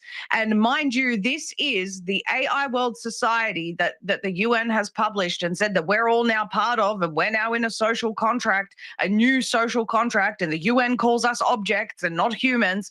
This is the most suppressed topic that I have found on X. It is one that gets immediately flooded with bots. It's one that gets shadow banned. The globalists and their bots don't want you to know about this topic. It's the reason for central bank digital currency. It's the reason for smart cities. It's the reason for digital ID. Every single lunatic thing that we see, including wanting to ban you from going out into nature and keeping you in your zones and keeping you tracked and traced, is contained within this book, and this book explains the reasons for it. So before I get into some of the highlights of this book, I've sent through some videos to the team, which I really want to go through and to show everyone some of what the globalists have said are going to be the things that are going to be achieved past 2030. Now, some of these clips I've pulled off, futurist accounts on YouTube, people that are interested in the technological advances. And it's very important to see what sort of dystopian world they're trying to create in motion before I take you through some of the highlights of this book. So team, if you can cue up clip 1, nanotechnology, please. Nanotechnology.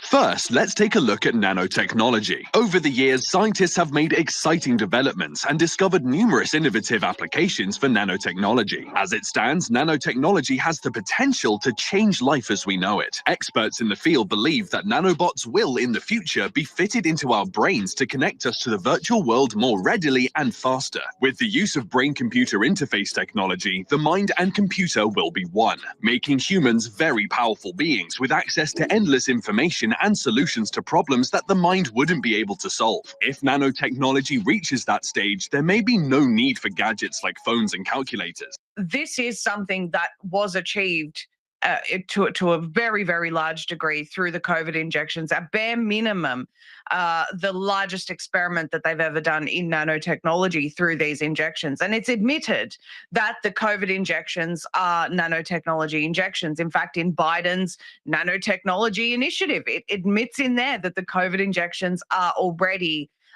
nanotechnology injections. And I'm not going to go into all of the details about nanotechnology in this broadcast, but I want people to understand that this is the goal. The goal is to have nanobots in your brain.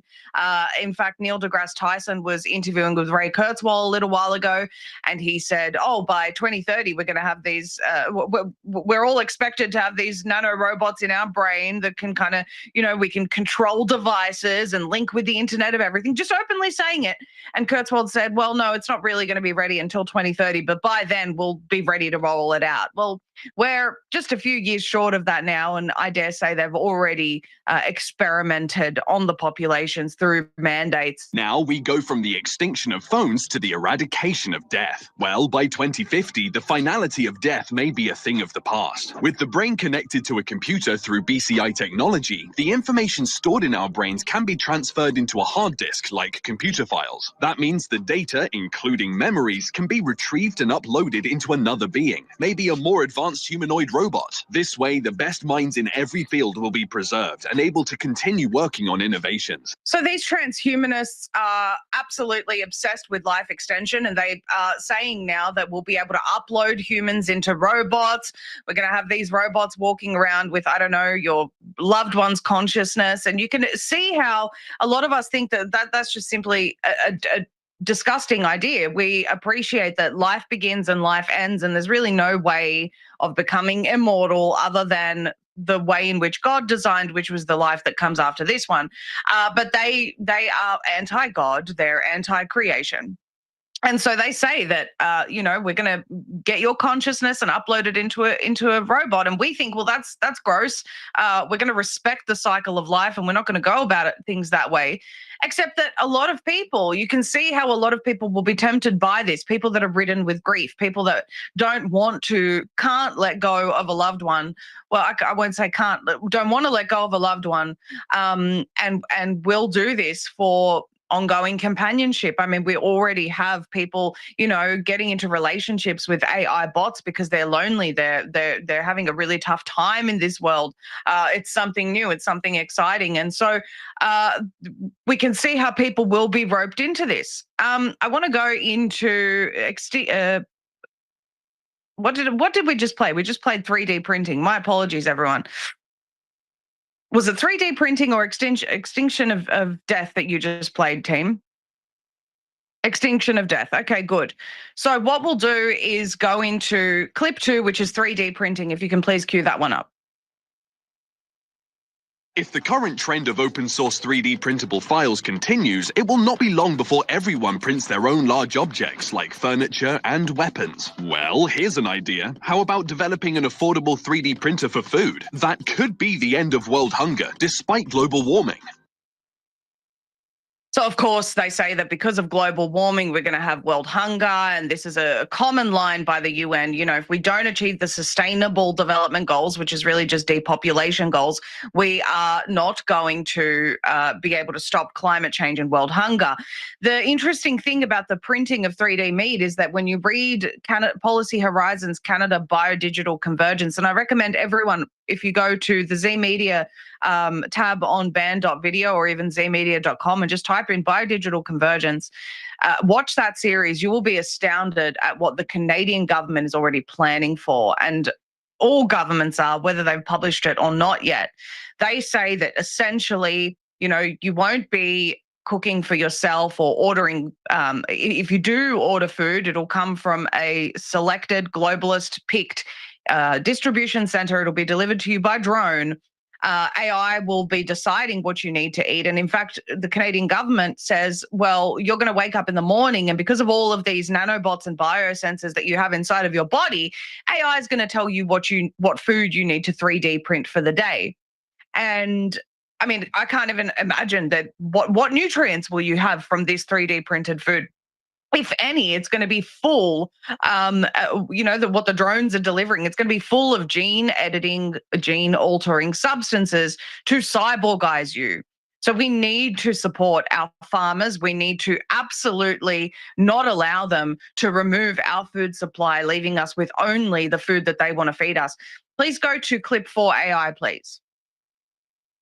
Artificial intelligence. Something that may be available for everyone is artificial intelligence. Already more advanced than most of the innovations mentioned here, the development of artificial intelligence will only get better through the years. Experts in the field believe that AI will surpass the processing power of living brains. That wouldn't be scary if it didn't open the door to the robopocalypse. Luckily, scientists still have to figure out how to impart all the important human values into an AI before it can become a part of our everyday life. But the rise of AI will, of course, change the face of the workforce. Not only that, but the job market will also face radical change. And with the way things are going, about half of the world's current jobs will be extinct, taken over by AI machines and robots.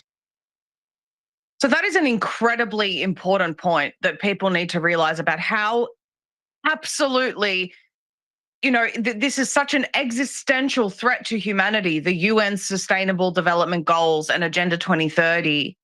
And again, I go back to why it's so important at this current time. AI is set, in that video, they say set to take 50% of jobs. It's actually, estimated to be a lot more than that. Their plan is to put people on a universal basic income and have you a slave forever to the government, because you can't get a universal basic income unless you are compliant. And the UN admits to that inside this book that we're going to go through today. You can't, unless you are absolutely in alignment with the world citizen or the AI world citizen values, the value system, you're not even allowed to participate in the world unless you're part of their value system. This is why censorship exists. It's not just to silence the truth, but it's also to train their AI on their value system, right? So you are going to be excluded from society if you don't participate in that value system and qualify for a UBI. They plan to eliminate your jobs. And so it is absolutely vital to have people in elected positions of power that understand how destructive this agenda is, deny the climate hoax at all costs, because that is one of the main key drivers for achieving what they want to achieve. Please go to clip 5, Metaverse.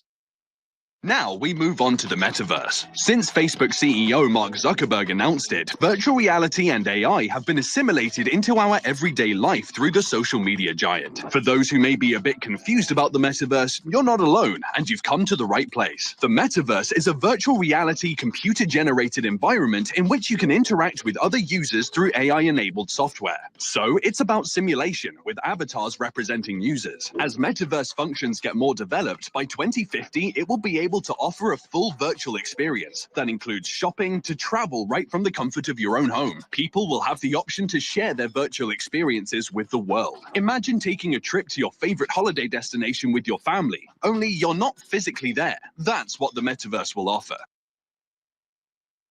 So in the Biodigital Convergence Canada documents, Policy Horizons Canada documents, they actually talk about, and a lot of, the nanotechnology studies talk about the fact that you will not be able to travel. And we know that the goal is to ban people from traveling more than 1,500 kilometers or around 900 miles per person every 3 years. That's all that they want to be able to that's the travel they want to limit you to. So all those people who got injected to travel, oops, sorry. And so they say that even visiting your loved ones, you're going to do through a hologram in your lounge room, and because you're going to have all these sensors inside your body. When you hug your hologram mum, you're going to feel like you're really giving her a hug, but it's not going to be your mum. But you're going to have all the sensations. You're going to have the oxytocin release. You're going to feel her skin, because the nanotechnology inside of you is going to enable you to feel those sensations, even though you're not really hugging your mum. These people actually have this planned. It's not like, I understand that it's a fantasy, and I understand that it's a pipe dream and it's bizarre, but they actually have this planned, and they're actually working towards this. Team, if you can go to clip 6, money, please. Money. Next is money. Even though we will still use money, one thing that has been used less and less over the years is cash. Keeping up with that trend, cash will most likely no longer be used in 2050. All transactions will be done virtually, and new modes of financial transactions will emerge because of AI and decentralized finance. As the world slowly starts to adopt those technologies, we may not even have to do our own grocery shopping anymore, making traditional paper and plastic money even less useful. Like Tesla, which orders its own car parts as needed, our automated pantries and refrigerators may order our groceries. No more getting the wrong milk, or even running out of milk. So this is something that was written in the letter. The year is 2030. I have no privacy and life has never been better. Published on the World Economic Forum's website and also published in Forbes by Ida Orkin. She's a WEF puppet. And she says, I don't really think for myself anymore. The algorithm orders whatever I need. Sometimes I'll think about what I might want to order. But the problem is, you know, even when they tell you about it, oh, your fridge will order your milk for you or you're missing ingredients. Well, they don't plan to allow you to have milk. They are planning on banning milk and all animal products. And so you will only have the algorithm will dictate your entire life. The algorithm will be the legal system. The AI will be the health system. The AI will be absolutely everything in the global brain sort of hive mind. The final clip from that YouTube presentation I want to show you is clip 7, hologram TV. Interactive hologram televisions will exist, meaning that you can verbally call up your hologram TV and it will appear right in front of you. The best part? You will never have to look for the remote again, because you can control the TV with your mind using nanotechnology. Oh, just control the TV with your mind using nanotechnology. Wow, that's just great. That is some creepy stuff, guys. Just back to that previous video on money. They want to eliminate all cash and go completely digital because that is how they lock society into this UBI and AI takeover. So without the elimination of cash, they cannot achieve their goals successfully. They need everyone hooked into the matrix, hooked into the internet of everything. If we keep cash alive, they can't achieve that goal. So it's absolutely vital to do so. I don't know about you. Maybe some people think it's really cool to be able to control your television with your brain using nanotechnology. What about hacking? What about people that are going to hack your brain? What about Rand Corporation that says, we'll be able to coerce people and manipulate them to do things they wouldn't normally do? Or Yuval Noah Harari that says humans are hackable animals and they're useless and we're just going to drug them and keep them busy with video games. So whilst the futurists present this really cool world of, controlling your TV with your brain, what they fail to recognize is what the globalists are saying they will be able to do with this technology. The fact that they call you a hackable animal. It's really outrageous. Again, I'm showing you all of this to show you the importance of getting leaders elected and getting people into politics who absolutely denounce this agenda at all costs. At all costs.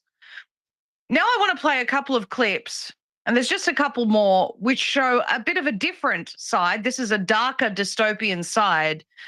This is actually from a fictional scenario, and I do apologize that I can't remember who actually posted it because it's done very well. This is a fictional scenario for the future of smart cities. Team, play clip 8, please. Built around different levels of artificial intelligence, with a central AI brain that receives and sends data to all of the connected machines in the city, from the surveillance drones, the self-driving cars, to the drone delivery apartment buildings, and so much more.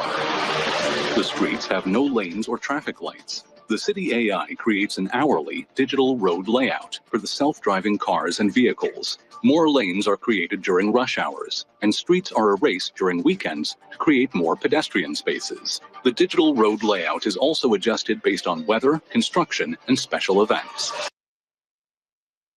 So people might think that's really cool, managing traffic well. And I just did a live stream on this last night because they've just announced these micro cities officially in Australia. And so once again, Australia is leading the charge when it comes to the implementation of Agenda 2030, the true testing ground of the New World Order, or at least a major one. And so they talk about, the reduction in traffic and the convenience and living locally and having everything at your fingertips and your child's school. You don't have to travel in peak hour traffic. It's all going to be beautiful and flowing great.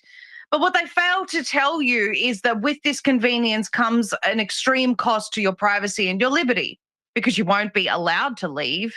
Geofencing will prevent your bank account from working when you step outside of your 15-minute city. In fact, there is already an area in Canada that is requiring people to register before they leave or before they enter. They have to pay to enter, to visit, and also register to leave their place of residence.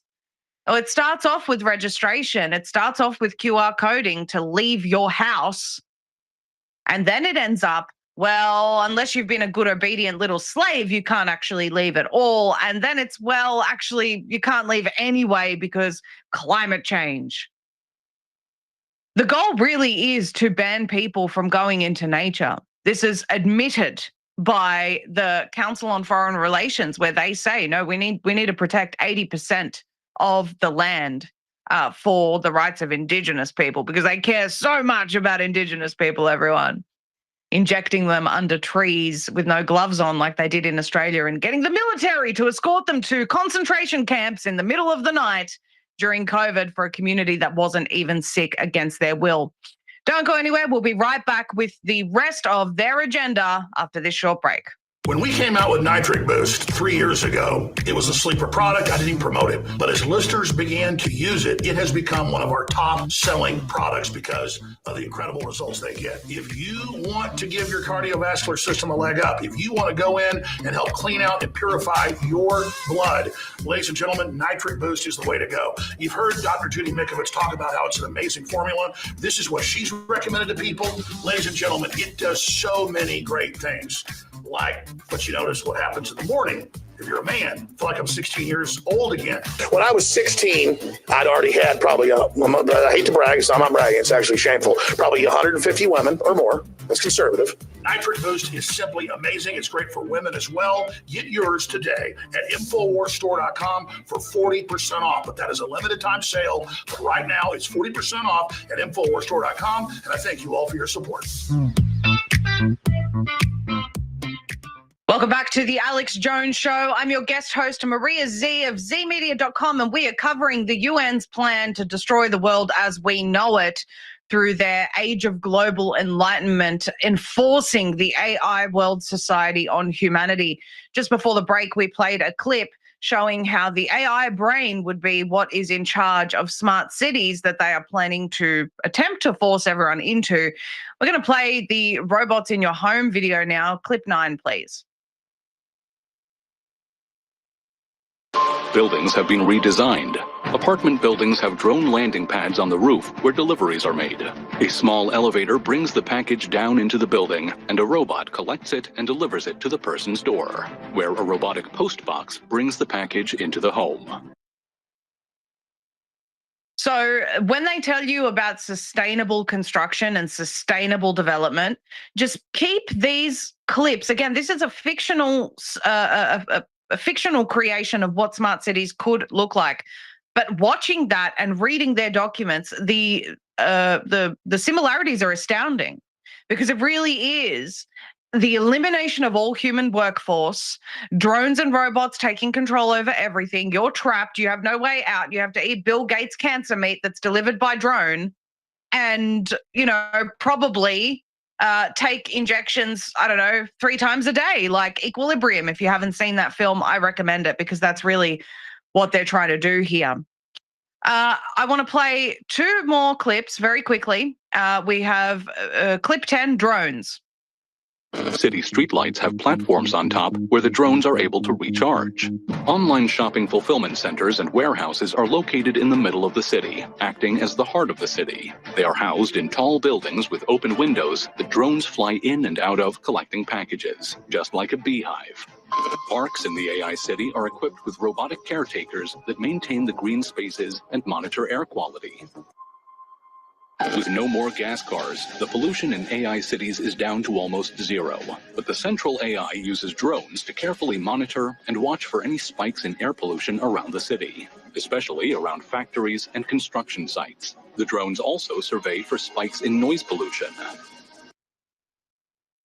So noise pollution is definitely something that they talk about in terms of the smart cities. They don't want people making more noise than they have set limits on. And you can see how these plans to have a sort of distribution center inside every smart city that's sort of, think about it being just a globalist approved. It really eliminates so many businesses. It eliminates even council workers that go and maintain the lawns. No, we have robots and drones that do all of that now. So human beings, you just sit around and live in the metaverse. That is literally what they're trying to do. They're trying to put you on a UBI and get you to transition your life because the real world's so miserable, run by AI and robots, that you are just going to live out your life in the metaverse.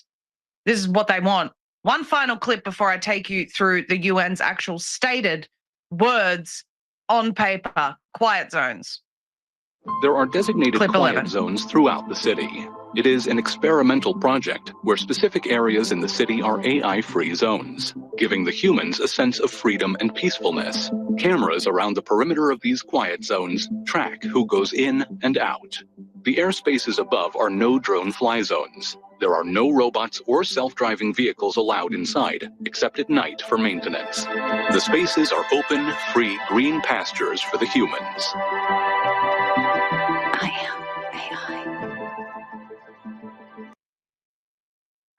Experimental quiet zones, not even guaranteed quiet zones, little sections of the city where you can be free of AI surveillance. Do you really think that they'll allow that? I don't think so, especially not when we have 5G towers, the satellites, and the nanotechnology inside of people all connected at all times in real time. Every single leaf is mapped, believe me. There is no way that there will be such a thing as quiet zones in these places. It is complete and total constant surveillance, constantly under the thumb of Big Brother. You breathe wrong, you're dead. I'm not even exaggerating where that is concerned, because we have weapons experts, and Silicon Valley engineer Aman Jabi came on with me a long time ago exposing how the streetlights inside these smart cities are designed to kill. Mark Steele, weapons expert in the UK, just came on with me and exposed how these cameras that they're putting in these smart cities have the ability to kill. Not to mention the towers being a weapon. So this is very, very serious. And like I said, the futurists always describe all these wonderful possibilities that we have from these emerging technologies. And I'm not necessarily against all new technology, although I am naturally a person that is opposed to these types of technological advances. I don't love technology. I'm not a technology lover. So is there bias there? Probably. But I also know the ways in which they want to weaponize this technology against humanity. They've written in plain English language how they plan to weaponize this technology against the human race, which they don't even consider human, by the way. And that brings us to the UN's Remaking the World Towards an Age of Global Enlightenment. This is a book that was published in conjunction with the Boston Global Forum. It is a United Nations Centennial Initiative, and they have a goal that by their 100th year anniversary, which is the year 2045, that the world will be completely different. And on their website, it actually says that they, if you go to UN 75, an unexpected message from the future, I'm just looking it up in real time while I'm talking to you guys. They actually say that Vinton Cerf, the evangelist of the internet, was playing around with the internet, was not with the internet, apologies. It was playing around with frequencies, some extremely high frequency receivers in the 125 gigahertz band. And he detected an unexpected but strong and repeated signal. And basically, he says that he got a message from some unknown entity that said, well, the whole world realized in 2020 that we need to change things drastically.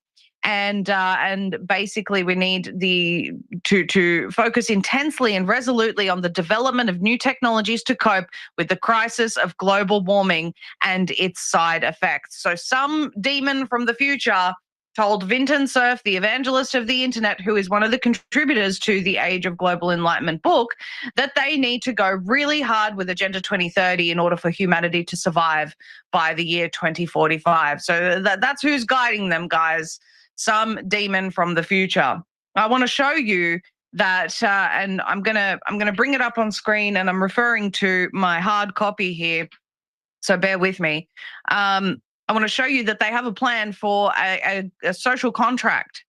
It says in part 1 on page 18, toward an age of global enlightenment, AI social contract. And when you look at it, it says that there's a new social contract in the age of artificial intelligence. Now, what do they mean by that social contract? Well, basically, they have a couple of YouTube videos where they got, consultation from the public in order to get the public's consent for this social contract that they've already entered us into.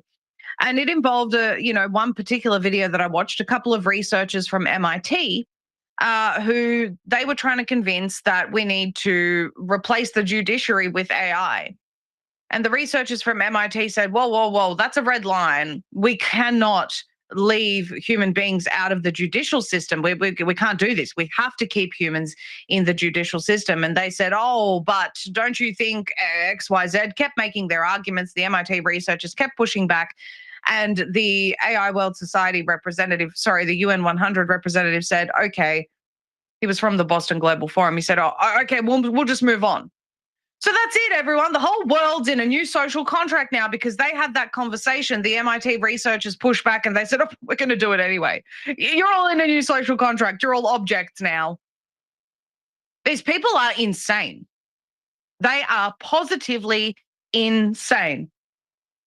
On page 20, it talks about how we need to, I think I'm on the wrong page here. Everyone, bear with me.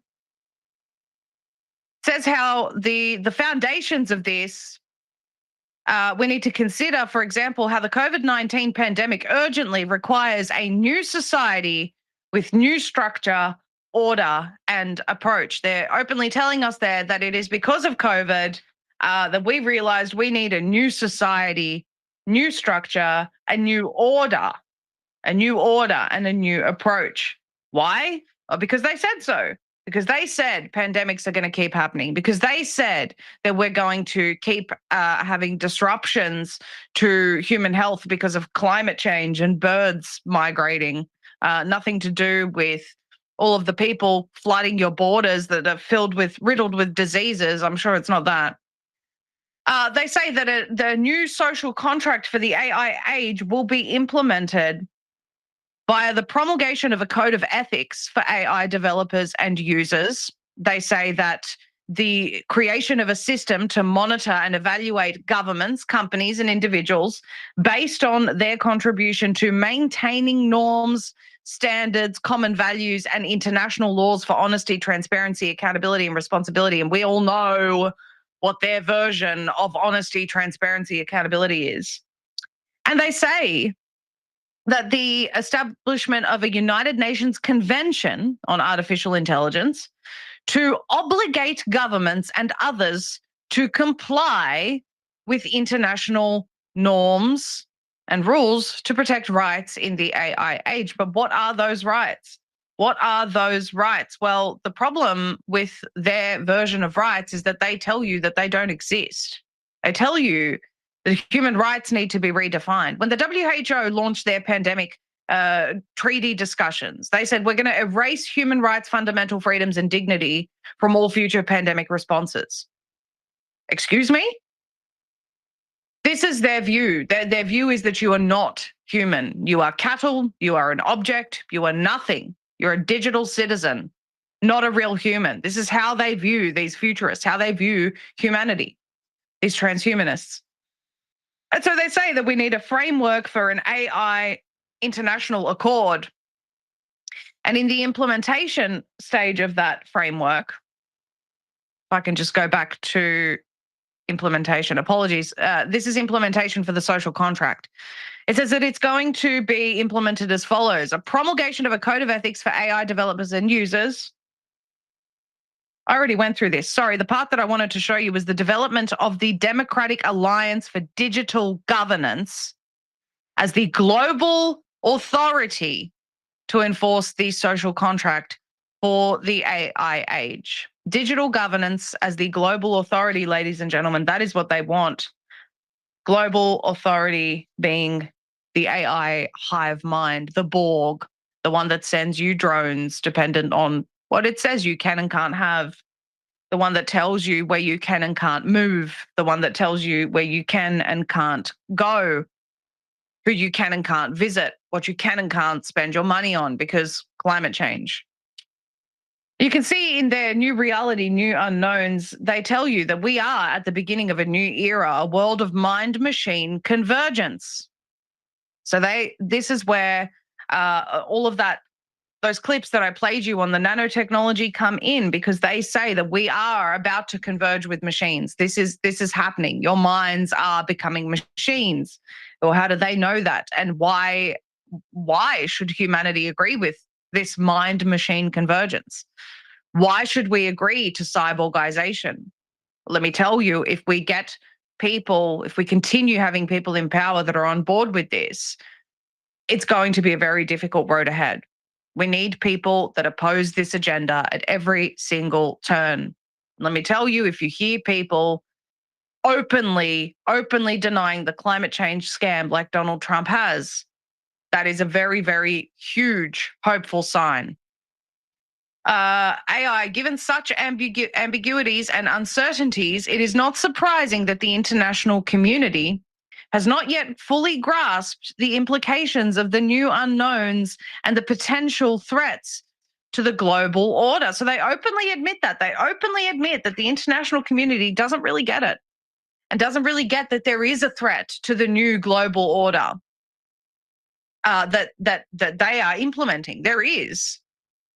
It's called our resistance. And what they see as the threat is if they don't get control over AI and its use, and this is why you're seeing so many arguments for AI regulation. It's not because they want good use of AI. They don't care if AI is making child pornography. It's already done that. They don't care about that. They just don't want you to be able to use it to fight their AI. That's what this is about. And shout out to Mike Adams, who's building a fantastic large language model that is actually spitting out truth and facts. He's training it on the truth, not Google's censored version of the truth. So Mike Adams is just truly, I think, going to be an instrumental figure for the future ahead. I really do believe that. In sum, all countries are going through a common experience of adapting and managing unknowns. All of these venues are generally framed within an overarching context of sustainable development. So that is one of the key things to understand here. Everything that they do, all the justification is because of sustainable development. I'm going to keep powering through this because we only have a few minutes left. I want to go to page 32 here. I'll go to page 38, actually. Let's go to page 38 and show you all the individual rights and responsibilities. So they claim that you have these rights, including rights pertaining to the data and the internet, rights to digital and AI-related education, rights to political participation in AI policy deliberations, rights to avoid digital damages. But with those rights come responsibilities to avoid digital damages, contribute to the common good, participate in codes of digital ethics, remain cognizant of AI applications, and refrain from the use of malware or distribution of misinformation. So you only get the rights to the data and the internet the rights to digital and AI-related education, the rights to avoid digital damages, and all of the above. You only get those rights if you refrain from misinformation. In other words, the rights that you're allowed in the AI world society are only available to you if you comply like a good little slave. If you don't challenge the narrative, if you don't challenge the New World Order. And it even says that governments are required to implement the AI governance policies, standards, and norms, and design incentives and directives for responsible AI use. They are telling governments that they have to adopt these norms. Why do you think that they are censoring you at every single turn? Because they are training their AI and you, by default, through self-censorship, training you to be a good little AI citizen. That is what is happening.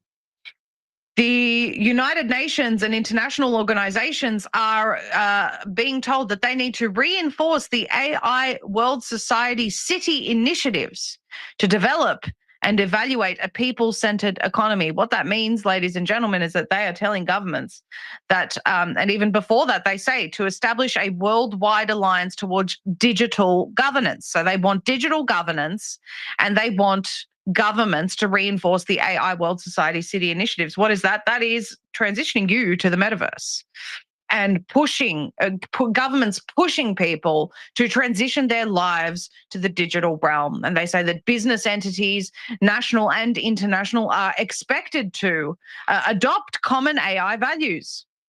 They are, this is not, the DEI is part of this, by the way, because DEI is part of the AI World Society. Everyone, unicorn or otherwise, is equal. And let's promote the unicorns into positions of power rather than those who are actually capable and have the skill set. And businesses are the same way as they're being forced to adopt DEI, are also going to be forced to adopt common AI values, standards, and norms, which, by the way, is the same as DEI. And it even says that they have to support sanction systems to enforce a rules-based international order. That is what is going to be expected of businesses, ladies and gentlemen.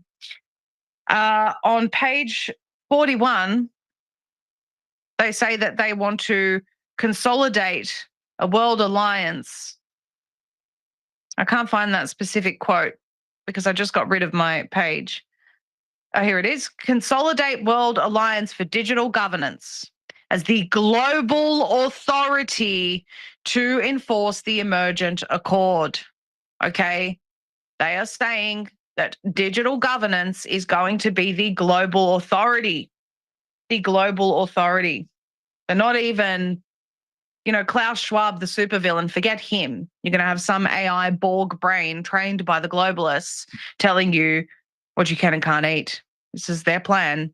Telling you that you're gay, like Yuval Noah Harari said. AI is going to tell you that you're gay because you don't know who you love. AI is going to tell you.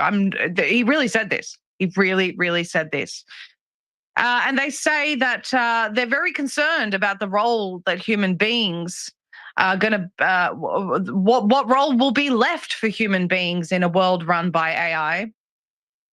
And then they say that AI can have profound impacts on the life of the individual. AI may influence who to recruit for a certain position or whether to grant a certain pension application. So they openly admit to that AI is going to be making those decisions. Forget the government that you thought you knew.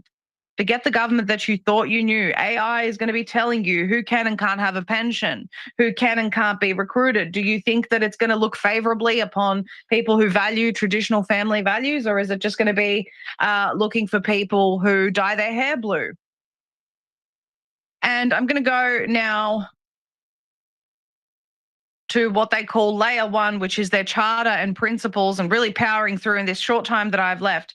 They say that AI societies is the society consisting of all objects that have characteristics of artificial intelligence. That's you and me, by the way, and they do specify that we are considered objects. They say that AI citizens, which is what they call us now, cannot take actions which violate the law and social norms. And they say that you're deployed into these AI societies. They're deploying you into the metaverse, and basically what they expect. Even here, the design and performance of an AI citizen must be sufficiently transparent so as to expose its behavior and ensure that its behavior will not imperil in any other way AI citizens or humans, which they consider you an AI citizen. And they say that the behavior of those AI citizens must be ethical by normal human and social standards. It must conform to the ethics of UNESCO and of the United Nations as a whole, right? So your life must be on display for everyone to see, all of your thoughts on display for everyone to see, and you must conform to the UN, they say. You must conform to the UN. We need to get out of the UN, people. We seriously need to get out of the UN, and we need leaders that are going to talk about this extremely seriously, take this threat extremely seriously. They go on to say, AI government. I'll just breeze through this. They talk about an AI government. They talk about the structure for the goals and the structure of AI government. And on page 92 is where you'll find that they talk about an AI citizen, referring to people who live and work legally in a country and who respect the common global values set forth by the United Nations. That's you and me, that they consider an AI citizen. And finally, they have a social value reward system. This is what I was talking about in terms of the digital currency, where you are only, they don't call it a social credit system. They say you're only going to be rewarded with digital currency based on your contribution, your positive contribution to the United Nations metaverse, the AI world society. You, the object, the AI citizen, are only going to be rewarded with digital currency if you conform, you comply with what the UN wants you to do. Ladies and gentlemen, this is, in my opinion, one of the biggest threats to humanity. The Sustainable Development Goals are what will make this hellscape, this hellish future that they plan possible, where you are considered an object that has to comply with the UN in every single thing that you do. Do not let them get away with this. Do not let them get away with this. Inspect every single person that is putting themselves up for election under a microscope, and force them to reject Agenda 2030 and everything that it is. I will be away for at least 1 week from being live on this broadcast. So I'm grateful for all of your attention today. Please share this everywhere. Get people informed, and you can watch our full series on biodigital convergence in the AI World Society on band.video. Thank you all for your time. It's been sold out for a while. It is pure deep earth crystal iodine. It's so hard to make. You got to have DEA approved lab. She's good. Let me kill this. Wow, Maria Z. I didn't realize she was so based. I think we're gonna go back to the Arctic Outpost if it's still playing, and it is. Yeah, just want to make sure I get some. Make sure we get demonetized on Facebook. Hey, it's 4 hours and 20 minutes into the show. Smoke them if you got them. Have some swinging music. If we don't see you before it rains, piss on you.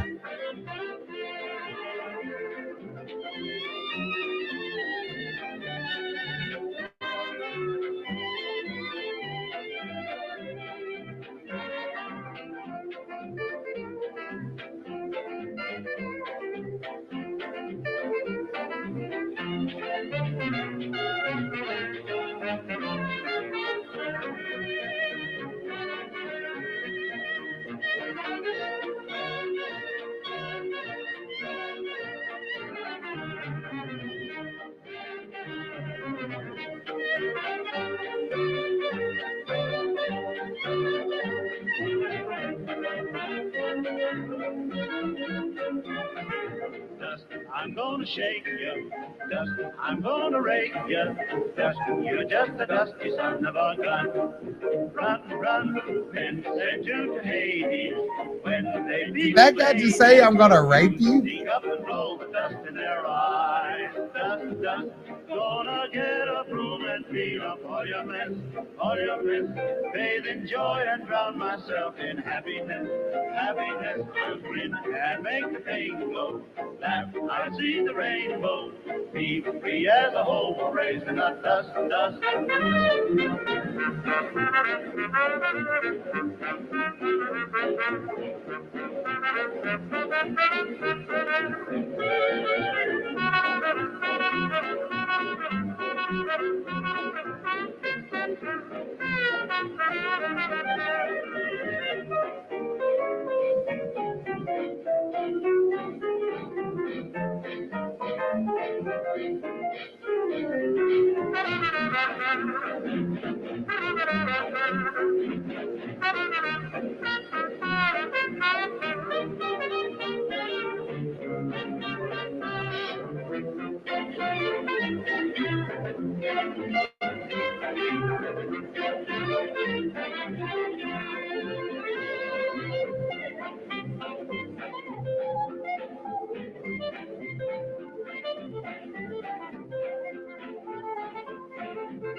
You sigh, the song begins. You speak, and I hear violins.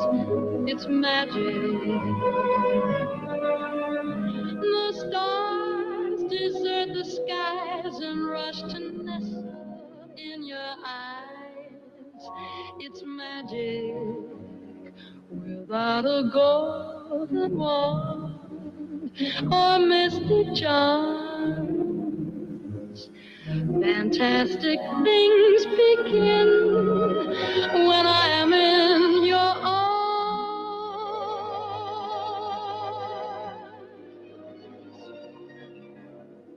When we walk hand in hand, the world becomes a wonderland. It's magic. How else can I explain those rainbows when there is no rain? It's magic.